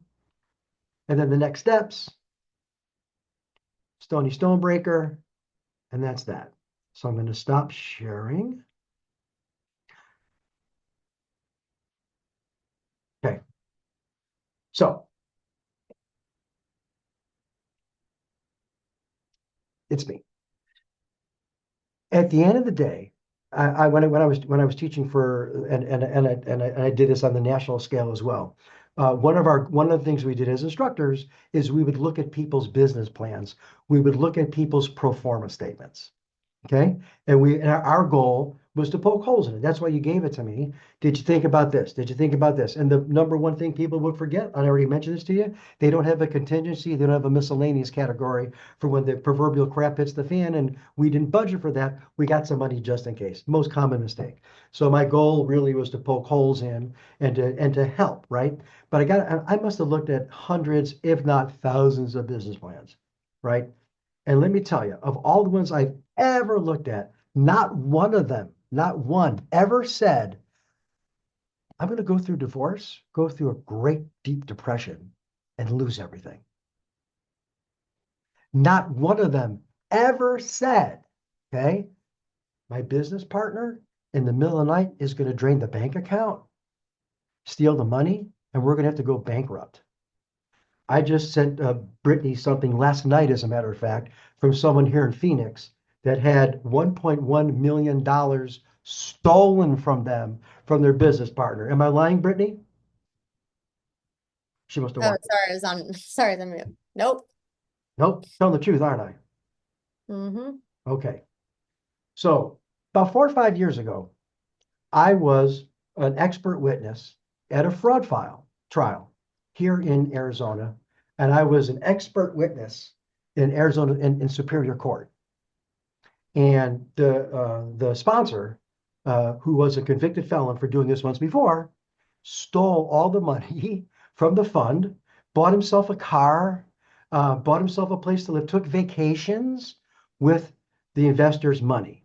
The investors threw the property into bankruptcy, were suing him, and I was the expert witness to come on and talk about the financial statements and what I saw. And I literally said to the judge, as I was sitting in the witness stand, Mickey Mouse could have done a better job with these financial statements. And the judge must have liked that, because the judge appointed me. I wasn't even asking for it, to be a receiver. He took the property and gave it to me, and I am a receiver, an official receiver of the Arizona Superior Court, to manage this property. It was called 7 Far on Stone in Tucson, Arizona. Look it up. Okay. Who was the person they were suing? The dude's name was Roy Brown. Wasn't even his real name. So if you Google him, you wouldn't, and it's a common name, you wouldn't see the type of person, the convicted felony for stealing. You wouldn't see this if you were doing your due diligence on this Roy Brown. So when I saw this OM, which is a legitimate OM, I sent it out to everybody. I said, oh my goodness, he's back. And so at the end of the day, when you decide to invest in somebody's project, their pro forma statement is not going to say, oh, by the way, the one of the sponsors is a convicted felon. He's planning on stealing a few dollars to buy himself a new car. Not going to say that. It's not going to say, my wife's going to leave me and I'm going to go into deep depression and blow the whole thing open. It's not going to say, my business partner is going to steal $1.1 million from me in the middle of the night and I got to throw this. It's not going to say that. So my point is, at the end of the day, what are you really investing in and who are you really investing in? And that's what Brittany was bringing up a little earlier today about the sponsors. Who's doing the capital raise? Who's in charge of the product? I made the joke, who's got the gray hair when the water turns from glass to real rough waters. You're investing in the people. You're putting your confidence in the people. You're putting your money and your hopes and dreams into the people that are running this project. So in my opinion, not only should you be doing your due diligence on the property, on the CapEx, on the lender, and on the different funds, and it's impossible for you to check under every sink, especially if you live out of state. It's impossible to look into every closet. I got an investor who goes with me. He likes to open up the closet doors and look at the ceiling. And I look at him, I'm Steve, like, what are you doing? He's like, when there's a leak in the roof and the ceiling has a stain, they paint the ceiling, but they don't paint the inside of the closets. Okay, you're not going to have time to do all that stuff. So I implore you, and my trick question was to twist this and say, not only do you want to look at the pro formas and just look at the models and understand where your money's going, you want to look at the people. You want to look at the sponsors. That's where your due diligence really belongs. Because at the end of the day, you have no control. Are you working with Stuart or Brittany, Bernie Madoff, Roy Brown? If you don't know them, that could be a concern. And so I'm confident. I know Brittany's confident that when we go out to raise money, we have a reputation. Y'all know me, or you know someone who knows me, and it's a referral. Because if I was to refer you, or if you heard about Roy Brown ahead of time, you would probably just hit the delete button and say to yourself, "Thank goodness I didn't fall into that trap." All right, so that concludes my part of the presentation. I always think that there's questions, and I know it's time for us to break and take a lunch, but I'd like to answer some questions, and I know there are some. So whether you want to put them in the chat box or raise your hand, I'm happy to answer them. And let me tell you just a little bit about me. So I'm one of those guys, and I've been doing this for a while, presenting, right? I'm really comfortable with that uncomfortable silence when someone asks for questions and then there are none, and we go, okay, let's take a break. So we're not taking a break. I'm going to sit here till at least we get one or two questions, because whatever question you have, somebody also has that question. So please, it's open up, and I got to have a couple questions before we go to lunch. Well, I have a question. So if you didn't know the guy Roy Brown and he has a fake name, like what would you suggest would be the best way to do your due diligence on this guy or any sponsor? That's a great question. How about Stony Stonebreaker? Love that. It's a great name, right? Right. So I want to invest with people that I know. So I know Brittany, and Brittany raises money for Pace Morby. I know Brittany has integrity. In my opinion, Brittany would not put me in harm's way. So I want to invest with people that I know. I want to invest with people that know me or have confidence in me. Do I invest in the stock market? Yes, I invest in the stock market. Do I know if I'm investing in another Bernie Madoff scam? No, I don't know. I think it's important to diversify your portfolio. But if I'm going to go into a real estate project and we're in this business, that's what we do. I want a couple referrals that this gal's a good gal, this guy's a good guy. And there's enough RIAs around town, there's enough investors around town. And by the way, if you don't know, that movie, I think it's what is it, 6 Degrees of Separation? I bet if Brittany doesn't know who that person is, Brittany knows someone who might know someone who that person is. So I think it's just as important to look at the numbers as it is to look at the people. Yes, I completely And agree. Micah says, get him drunk and let his true colors show. That Yeah. is one way. Yeah. Hey, if they're inviting you, to their office and see their operations, I always think that's a great opportunity as well, because there could be like, Yes. I've run ads for the different funds that I've worked for.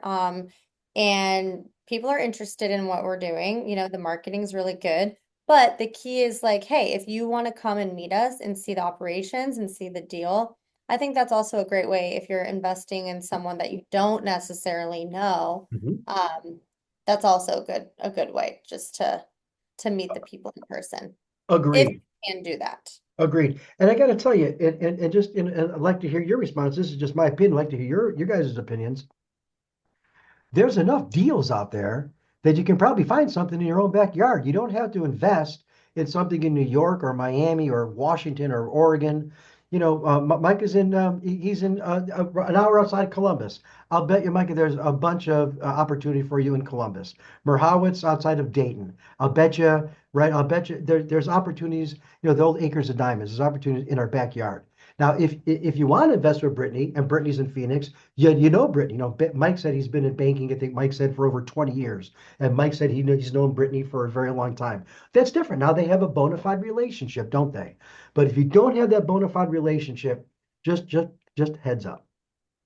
Yeah. Well, actually, Mike and I don't know each other that long. We actually Oh, met recently, but because we have that mutual connection of Matt yeah. Sorensen and Directed IRA, to your point, now I'm like, oh, I feel closer with him. He probably feels closer with me.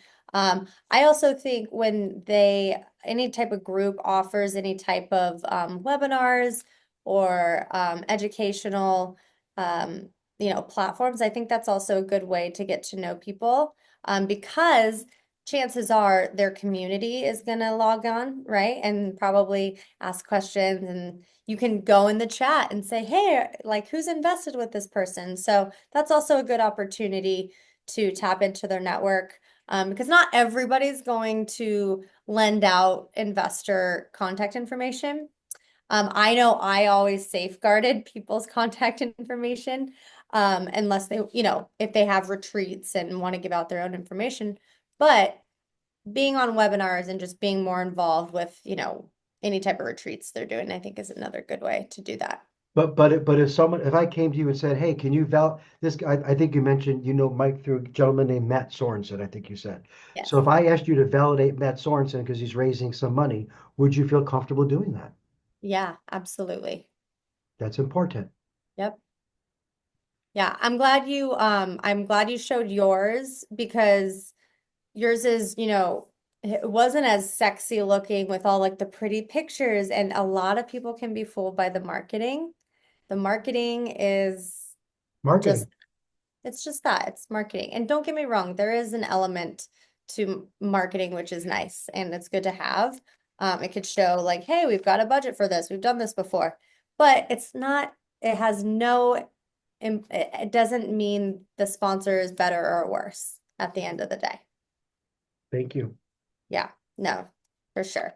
And I'm glad you actually put into light who that person is, so nobody invests with that person. Because I remember when you told me about it, and you told a couple of other people, someone was like, "Oh my gosh, I just got pitched by these guys."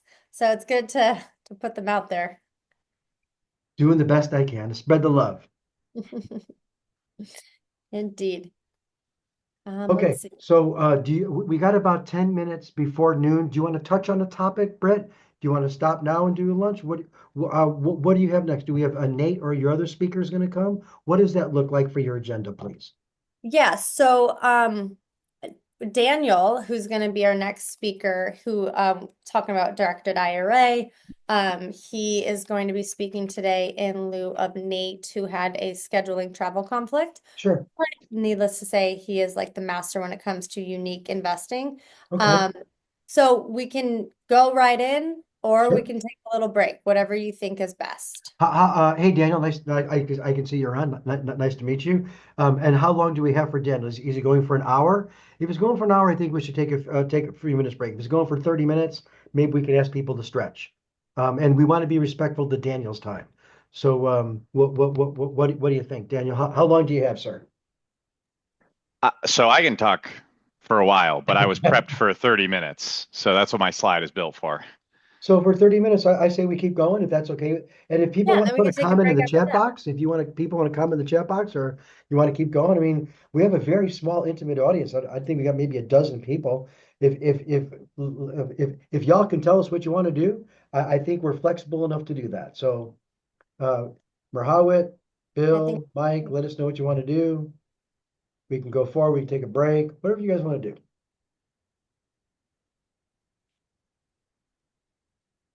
And the results just keep piling on in, don't they? All right, well, let's just run through it, shall Let's do we? it. Let's do it. Okay. Okay. Yeah. Brittany, you briefly touched on Daniel. Can you do me a Yes, solid and just tell us company and give him a proper intro because he is quite yes, of course. he's quite the force. He is. So Daniel has been working with Directed IRA. I have a lot of experience working with Directed IRA. Matt Sorensen is a dear friend of mine. He's also an owner of it. And so Daniel's one of the reps there. He's been helping people take control over their IRAs and 401ks for this, past few years. He helps educate people on buying alternative assets like commercial real estate, and using the retirement accounts to be able to do that. So through my experience, I've become a huge advocate on unique ways of investing. You don't have to use the cash in your checking account or your savings account. You don't have to take all that hard-earned money. If you do have an IRA or 401k, you can actually use that to invest in commercial real estate. And by doing that, you can be tax free or tax deferred with your profits. So Daniel is the expert in that, and I'm going to let him take it away from there. I won't give away all the secrets. That's up to him. Yeah, thanks everybody. That's my whole first slide. So you guys just cut this down to 29 minutes. No, I appreciate it. Yeah, I've been doing this for about 3 years now. Specifically with directed IRA, I'm going on close to a year, but I've been in the alternative asset space for quite some time. And since I've been here, I've been trained under, Matt Sorensen, who's the number one or the author of the number one self-directed IRA book. So I have quite some experience, and I don't know where you guys are all located, but I'm here in the Texas area, and I help educate the largest RIA in the country, which is the Texas State RIA. And I do educations for them 2 to 3 times a month, along with other random periodic ones. So I'm very big into this space and quite, I would say, quite knowledgeable. Trying to be humble here, but yeah. So I'll go a little bit into what we're going to be talking about here. So just as a quick disclaimer. I'm here to provide educational information. I'm not here for any tax, legal, or investment advice, nor am I, condoning or endorsing any products. But basically, what I'm going to be doing for this presentation is I'm going to give you guys kind of a basic rundown, tell you what your IRAs or 401ks can invest in, and then show you kind of what that looks like. So you guys all probably have retirement plans. I don't know how many. Is there any way I might be able to get some chatter of how many of you actually have a retirement plan? Does anybody have a retirement plan? They could put a number, anything in the chat, just signaling that you guys have it. Let's see how much interaction we have going on here. And you can see the chat, right, Daniel? Yeah, sure Okay, can. good. Making sure. Yeah. So Well, I can tell you right off the bat, I don't know if Mike is away from his desk, but he is a client of Directed IRAs, oh, actually. beautiful.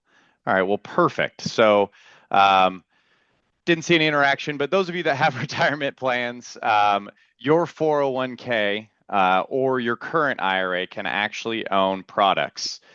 We have things like gold. You can go into money markets, property, which is a huge one. And then you have private money lending where you can fund deals. So I'll kind of get into that a little bit. Most of you are probably familiar with your Fidelities, your Schwabs, stocks, bonds, mutual funds, right? It's what we've all been brainwashed and conditioned to understand and learn and invest in. And my favorite part about these accounts also is if you talk to anybody who has a managed account, they'll always tell you, well, you should diversify your portfolio, you should diversify it. But if you're with a Fidelity or a Schwab, they just want you to diversify in stocks, bonds, and mutual funds because that's where they make their money. Now, over with Directed IRA, we encourage alternative assets. So if you guys aren't familiar, IRAs can hold literally anything. There's only two things IRAs cannot hold. They cannot hold collectibles. Okay, so lose the attachment with your Beanie Babies. There's no way you're going to get tax-free dollars on those Beanie Babies.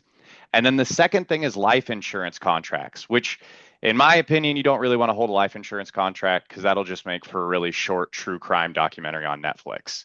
So those are the two things you guys don't want to have in your IRA.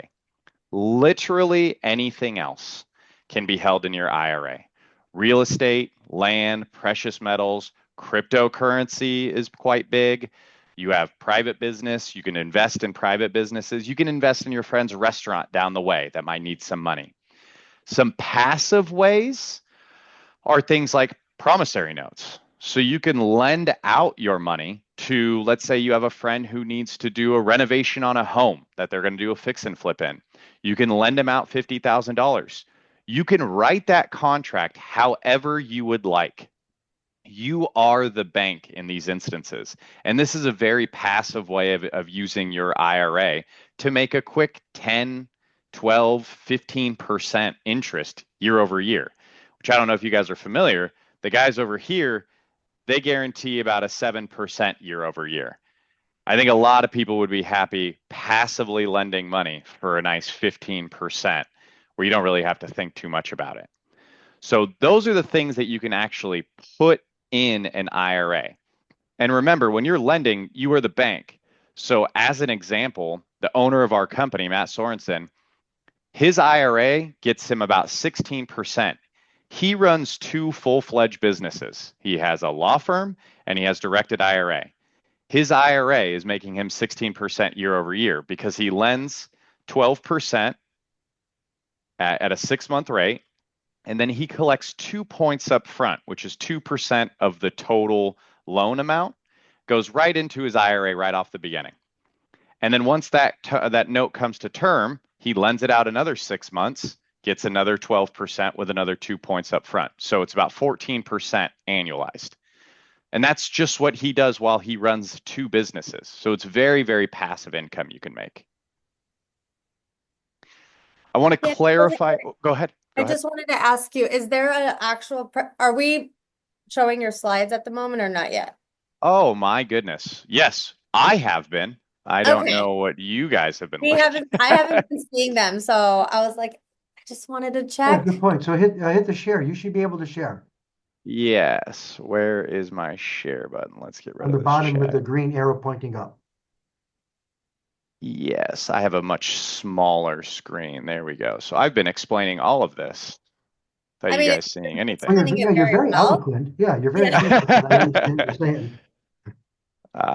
There you go. That should be working now. This is what I've been explaining this whole entire time right here. This is where probably most people's IRAs are sitting. Where's the Beanie Babies?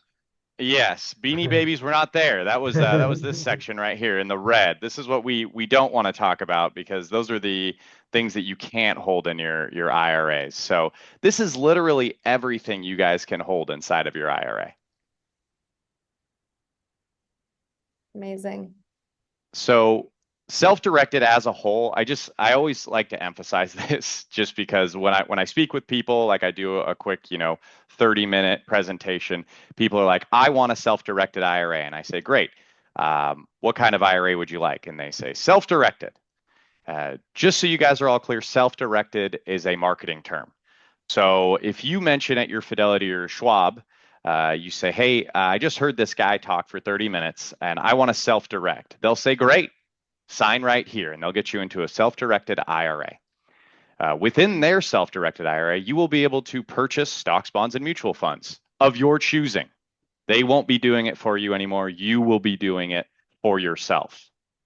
If you come over to us, you go into these alternative assets that I talked about earlier, and you get to go in and you get to choose, you get to find, you get to choose, you get to set the standards, the rates, everything inside of your IRA. And that's what makes it self-directed. So remember, an IRA at the end of the day is an IRA. The only difference between the two is traditional, Roth, SEP, solo 401k, and we'll even get into some wonky ones like HSAs and ESAs. But that's what defines a self-directed IRA. So there are 3 types of plans. Okay, you have your personal plans. That's what you guys are probably all very familiar with. Traditional and Roth. Okay, I'm going to elaborate on these in a little bit, but these are the plans that your 401ks are pretty much rolling over into. And this is a term you guys have to know, where it's a rollover. From a 401k, you're going to be rolling over. From a 403b, you're going to be rolling over. From a TSP, you're going to be rolling over. How those accounts were funded is going to depend what account you are putting into. So if you were funding those accounts with traditional funds, they'll go into a traditional IRA. If they were funded with post-tax dollars, those would be referred to as Roth funds, and they would roll over into a Roth. Now, for anybody that's self-employed, okay, these are our employer plans. We have SEP IRAs and solo 401ks. And again, I'll get a little bit deeper into these in a second, but basically these are for my self-employed people.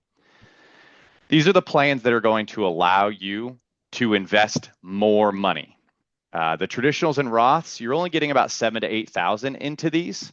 Your SEPs and solos, you're getting anywhere from 69,000 to about 75,000 annually.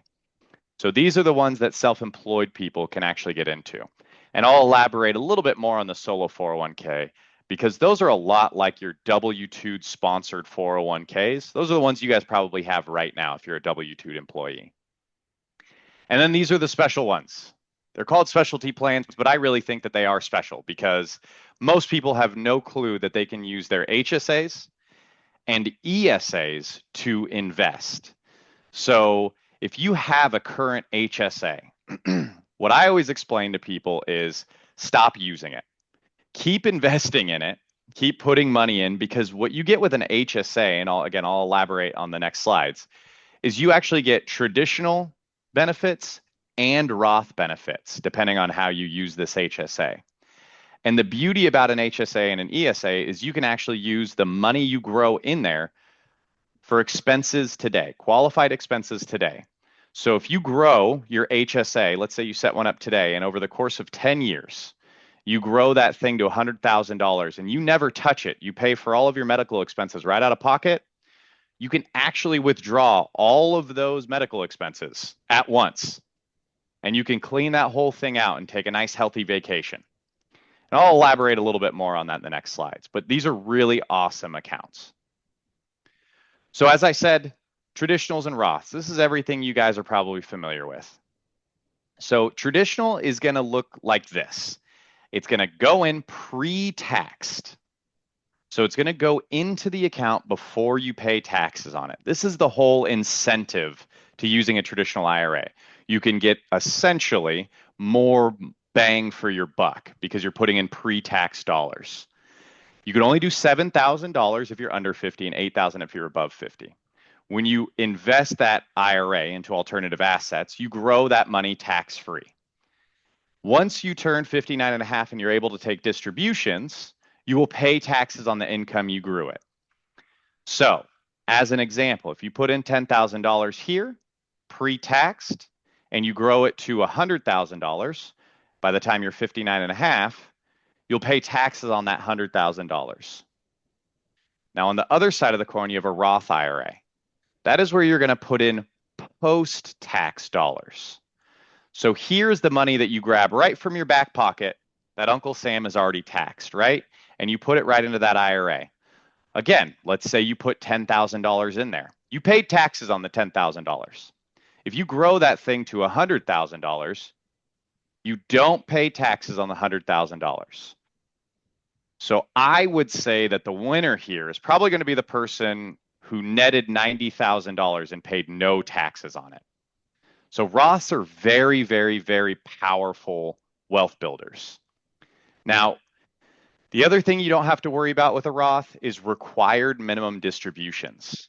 When you have a traditional IRA, the IRS has said beautiful. You have grown this thing to $1 million. We appreciate everything you did. However, you've paid no taxes on this, and we need money now. You are now 72. You haven't taken any money out of this. We need money. You are required to distribute this money. Now, for those of you that don't know when you're going to die, go onto the IRS's website. They know exactly when you're going to die. And they have it all scheduled out for you. And all you do is you enter in the amount of money that your traditional IRA has, and they will tell you, based on when you're going to die, how much you need to distribute year over year. Inside of a Roth, that doesn't matter. It's all post-tax dollars. It comes out tax-free, so there are no required minimum distributions. So between these two, you can make your own decision. I have some really nerdy people who say, well, if you do the tax code and what you're going to be making at this time, sometimes that's fine. You can be very granular and get that. If you don't want to be very granular, Roths are really where it's at. There are some income limit restrictions, but for those of you that maybe have to worry about those income limit restrictions, we can get into these self-employed plans. So a SEP IRA and a solo 401k. SEP IRA is a self-employed plan that allows you to contribute up to $69,000. It is looked at like a traditional IRA. So if you guys remember the rules for the traditional IRA, a SEP IRA is going to be very similar to that. You put in pre-tax dollars and it comes out taxed. Okay. The difference is you get to put in a lot more. Now, much like we had on the other slide, the traditional IRA didn't look as good as the Roth IRA. On this slide, it's going to be kind of similar. Within a SEP, you can only contribute 25% of your adjusted gross income paid as a salary. Within a solo 401k, it's a little different. So as a solo 401k, you have two people contributing, all right? You have an employee and an employer. As an employee, you can contribute $23,500 every year. So if you make $23,500, you can contribute $23,500. You are also the employer because you're self-employed, you have no employees. So you're the only employee and you're an employer. And as the employer, you can contribute 25% of that employee's salary. So as the employer, you probably really like your employee. You probably think they're the best employee you've ever had in your life. So you're going to give that employee 25% of their gross income. So that's how you get up to this $69,000, $75,000 if you're above 50. So it's a little bit easier to do it inside of a solo 401k. The other beauty about a solo 401k is you can have a traditional account in it and you can have a Roth account in it. Now, I mentioned in this slide that Roth IRAs have an income limit. The income limit is about $146,000 a year. Okay, if you make over that, you cannot contribute to a Roth. However, in a solo 401k, there is no income limit. You can make $10 million a year and you can contribute that $69,000 directly to a Roth, and then you can self-direct those funds. So the solo 401k is a very, very, very powerful tool that allows my clients to do some crazy things. You also have things like a mega backdoor Roth that I can talk for another 20 minutes on, so I'm not going to touch on that. You also have things that if you need to leverage your IRA, you're exempt from things like unrelated debt financed income. Again, that's a whole hour-long conversation that I can talk on. But these solo 401ks are great for my self-employed people. And then lastly are those specialty plans. So for anybody that has a health savings account, you can move that health savings account over to directed IRA, and you can invest those funds into whatever alternative asset you want. Okay, and then you can grow those funds. And if you do not touch those funds, but you are saving your receipts from all of the medical expenses you incur during that amount of time you have the HSA open, you can cash in all of those receipts. My boss, Nate, actually has a really funny story where a guy used his health savings account. He grew it to about $250,000. He saved up all of his medical receipts. And at the end of 1 year, he cashed in all of his medical receipts and he bought himself a Cadillac. because everything that he cashed in was a qualified expense. So when he cashed it all in, he said, look, I've been paying for all this out of my own pocket. Now I want to use my health savings account. And he bought himself a Cadillac. You can do this with anything. You save up enough money, you build up your health savings account big enough, you can take a nice, healthy vacation if you want. You can do whatever you want with it, just as long as they're qualified expenses. That's it. I said earlier, this actually has the benefits of a traditional and a Roth. So if you're doing qualified expenses, you're actually putting money into the health savings account and you're actually getting it pre-taxed. So if you need to write it off or anything like that, it goes in pre-taxed. And when it comes out tax-free on medical expenses. So you get traditional benefits and Roth benefits. So it's really awesome. Coverdell education savings accounts. These are great for people who have kids or grandkids. Again, you're going to get the Roth benefits on the way out. I don't believe these are actually pre-taxed on the way in. I could be mistaken on that one. But these are accounts that you can set up for children under the age of 18. They're very similar to a 529. Nate always gets mad at me because he tells me, don't make fun of the 529. But I always tell people there's not much difference other than the returns you can get at ESA. You're getting probably about an average of 3 to 5% on a 529. These ones you can get, 10, 15. I have a guy who actually paid for his kid for his private school. He was doing wholesale deals and he put in $2,000 into his kid's ESA.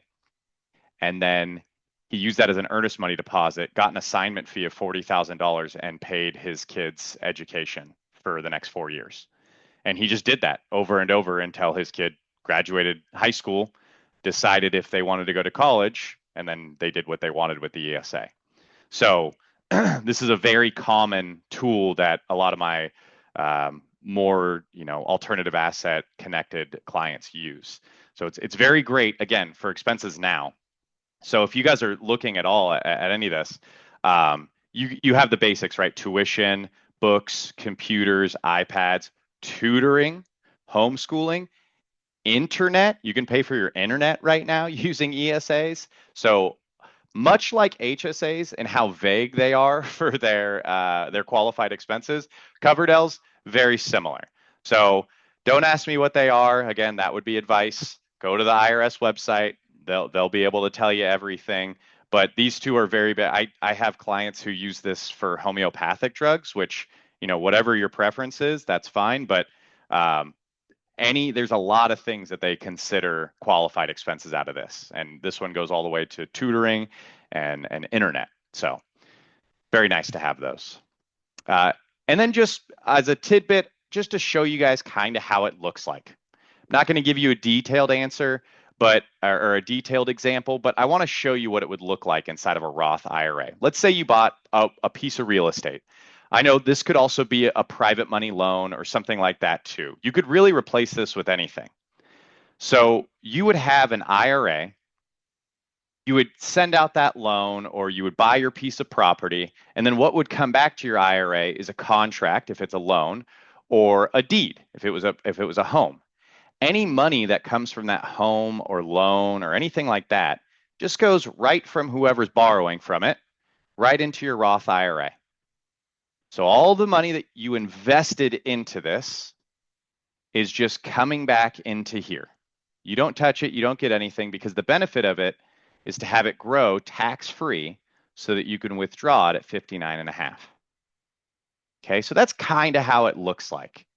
I could go deeper if you guys need me to, but that's essentially what using your IRA to do these alternative assets would look like. ESAs and HSAs would be the same thing. You just replace whatever your account is right here, and it can do the exact same thing. And just to add to that, you don't have to necessarily own the property, because obviously we're speaking about investing in funds or syndications or other people's deals as a portion owner, or a portion of the shares. You can use your IRA to invest in other people's deals as a shareholder. Yep. And so you have all those other things that you could do. And I don't have syndications on here. That should definitely be on here, because syndications are a big part. A big part. In fact, a lot of my clients actually do syndications while they're waiting to find their alternative asset investments. So if you guys are interested, it's very simple to set one of these up. You just find a self-directed company, preferably me. That's what I'm here for. You can book a call with me. I'll spend more time answering any more questions you guys have. Once we have all the basics covered, I'll send you over an agreement, or I'll send you over some links that'll get you to set up the account, and then it'll ask you to fund it. You fund it one of three ways. You do it with the money out of your back pocket, you do it with money from a current IRA, or you do it with money from a previous employer's 401k. And then once you have all that done, you go and find your own investment. And you go out and you work with us. We get you all the right documents and we get you all set up for your plan. And that's essentially how it would work by setting up an account with us. So I hope that worked out for you guys. That's what I had planned. If you guys are interested in setting up an account, you can book a call with me here. And Nate gave you guys his promo code to get $150 off your first year, which is a pretty good deal. We don't normally give out $150 off. So, enjoy. If you guys have any questions, I'll let you guys, kind of dictate. Otherwise, I'll just sit quietly. All right, let's get Well, some. the other thing I go love ahead. about Yeah, this right. is because there are contribution limits on the accounts. The great thing about using an IRA or your solo 401k to invest in other deals is you can keep growing through the profits beyond what the contributions are. So initially you can set it up with maybe, a little bit of money, and then through your investment, that account's just going to grow and grow and grow. So you're not limited to the contribution amount if you're using it for investment purposes. And I like to look at it that way too. It's another way to just continue to build that account. That's actually a really good point. I get that question a lot where they go, what if I make $20,000? Like, oh, that's good. Like, no, doesn't that ruin my contribution limit? No, that's what the IRS wants you to do. They want you to make tons of money inside of it. They just only want to limit the amount that you contribute to it. That's it. Yeah, and you can grow within. Okay, I'm here. First of all, Nate, not Nate, Dan, that's a great presentation. I'm looking at Nate's face on the screen, so I apologize. That's an excellent presentation. And look, who teaches this stuff? So nice job teaching us about ESAs and I did not know that self-directed was a marketing term, and it's actually called something different. So I appreciate that piece of education too. Let's get some questions for you. I mean, it's certainly we have about a dozen people. Someone's got to have a question. I know, Britt, thanks for asking yours. I might just comment real quick that Thank you. I've been with Directed for the last 5 years and have probably, I don't know, maybe 6 different investments with them. Started with another company, but I would try to say that I kind of even fell into the thing, and the fact that I ended up buying a restaurant in Eugene, Oregon, where I live, because my son, when the downturn happened, the owner of that property actually passed away, and the bank that had it just wanted to get rid of it right away and get it paid off. Well, I knew it'd be very difficult to go get a loan at that point in time from a bank.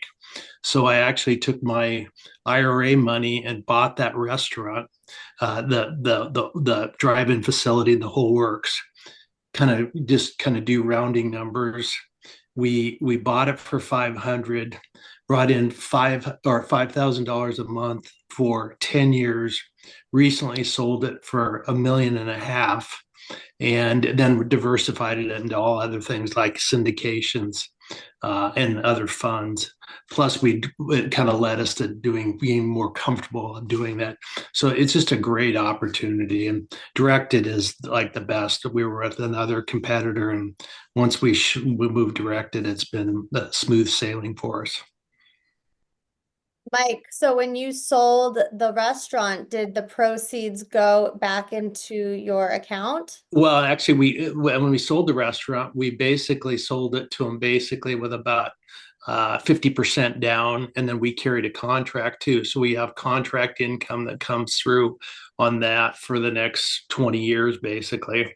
and then took the balance of that they paid us in cash and reinvested in the IRA through Directed, so that we're really diversified in all kinds of things today.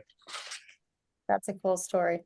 Yeah. Well, and originally I did notes here. I did notes myself, but I've learned as I'm aging out, I don't necessarily want to do that. I want to move into more the retirement phase. So that's why I work with other people like you that we can move into more passive investments. Yep, that makes sense. So you know your profile. Yeah.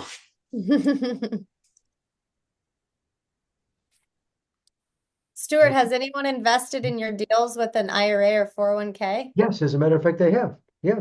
One of the attorneys Nice. that I know invested. Absolutely. Yes, she did 100,000. That's That's true. great. Yeah. Yeah, it's super easy. The paperwork, what's great about here's a big one, Daniel, that we didn't touch on. So if you do have an account with, say, Fidelity or some of these larger companies, and you're just like, oh my gosh, I didn't realize this whole time I wasn't actually in control or full control over my account, how can I get it over to Directed IRA? It is the easiest process.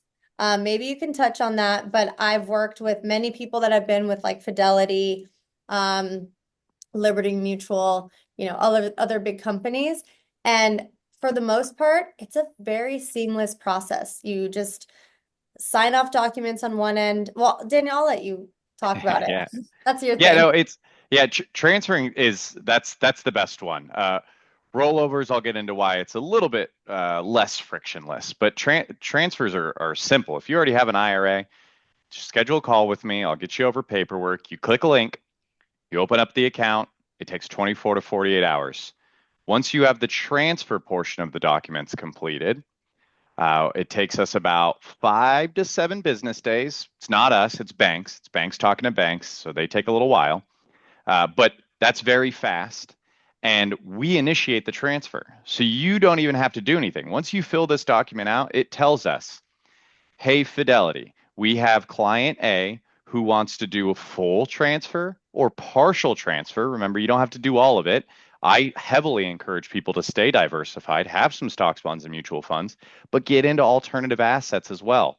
Don't get caught in the stock market like what just happened a couple months ago. The passive people, they were making money while the stock market was going down. A lot of my real estate clients made a ton of money while the stock market was going down. So diversify. So you can do either a full transfer or a partial transfer. And once you check that box and then wet sign it for us, get it over to us, we call up Fidelity, Schwab, whoever, and we say, hey, client A wants to transfer X amount over. Please initiate that. You're done. Once you fill out this and this, you're done. Give us a call. Say, hey, I'd like to do my next investment. That's the next thing you have to do is just the investing. Now, if you do a rollover, this is old 401ks. This one is still relatively frictionless. The only difference is after you get this set up 24 to 48 hours, like I said, we'll give you the documents to do a rollover and have all of the information to give you for when you call up your custodian and say, hey, I would like to initiate a rollover. They will ask you a whole bunch of questions that you might not know, but you'll have a document in hand that says, it's basically like it's a vocabulary sheet. So when they start saying all sorts of different crazy words, you'll know exactly what they're saying, and you'll just give them all that information as they're spitting it out at you. And then once you have that initiated, this one takes about 2 to 3 weeks. This one is longer. Again, we're at the mercy of the other custodian. It's not on us. And this one takes about 2 to 3 weeks. We get that up and running for you, and then you're ready to invest again. And one more thing. I get this question a lot from my clients. After they're funded and they get everything, they say, when can I invest my money? It's your money. As soon as that money hits our account, it is yours to invest. I don't know what other companies are doing, holding your money or something, but once that money hits your account, it's yours. You go do whatever you'd like with it. Yeah, it's not a bank. Banks like to tell you what you can do with your own money. Thanks for that. And the other great thing is when it comes to the investment process and the subscription process, which I'm going to touch on after we wrap up here, maybe take a break first. But directed IRA or, whatever custodian you want to use, they help you with that paperwork. So obviously you'll fill it out primarily, but the beauty of it is they're there to cross-check it and co-sign on that document for you. So you really have a partner when you're investing, and you don't feel like you're doing it all on your own, even though you are doing it on your own, and that's the beauty of it. You just have like a trusted advisor, so to speak, to kind of walk you through and hold your hand through it all. So they're just a great conduit. Awesome. So, hey, Daniel, thank you very much. And Daniel, can you do me one favor before you leave? And that is put your contact information in the chat box. So I know once you take down your PowerPoint presentation, it'll be gone. So maybe someone stepped away for a moment, they want to get a hold of you. We want to make sure they can get a hold of you when they're ready. Perfect. I'll get that over 1 second. I'm going to stop sharing as well. You're good. All right, everybody. So it's 12:27. Why don't we call it 12:30? Why don't we do 30 minutes for a lunch break? And Brittany, why don't you whet our appetite and tell us what you're going to talk about when we come back for lunch? Yeah, so we're going to go over the investment process. So now that you found, what kind of deals, what kind of fund, your investment profile and your risk profile, how you're going to invest. It could be your IRA, it could be individually, you can invest through an LLC. I'll kind of touch on that. But now is the investment process. So like you are ready to sign on the dotted line. What dotted lines are those? Stuart was kind of throwing some document names out there earlier, so we'll get into those. And then what happens after you invest, how to monitor and maximize your investments, because that's the whole point of passive investing. So that's what we can look forward to. And then that's it. That's the end of session. Great. So I'm going to stop the recording, but I'm going to stay here. So I'm going to have my lunch. So if people want to banter or ask questions or just have a conversation, I'm going to be around. So Daniel, thank you. Thank Nate.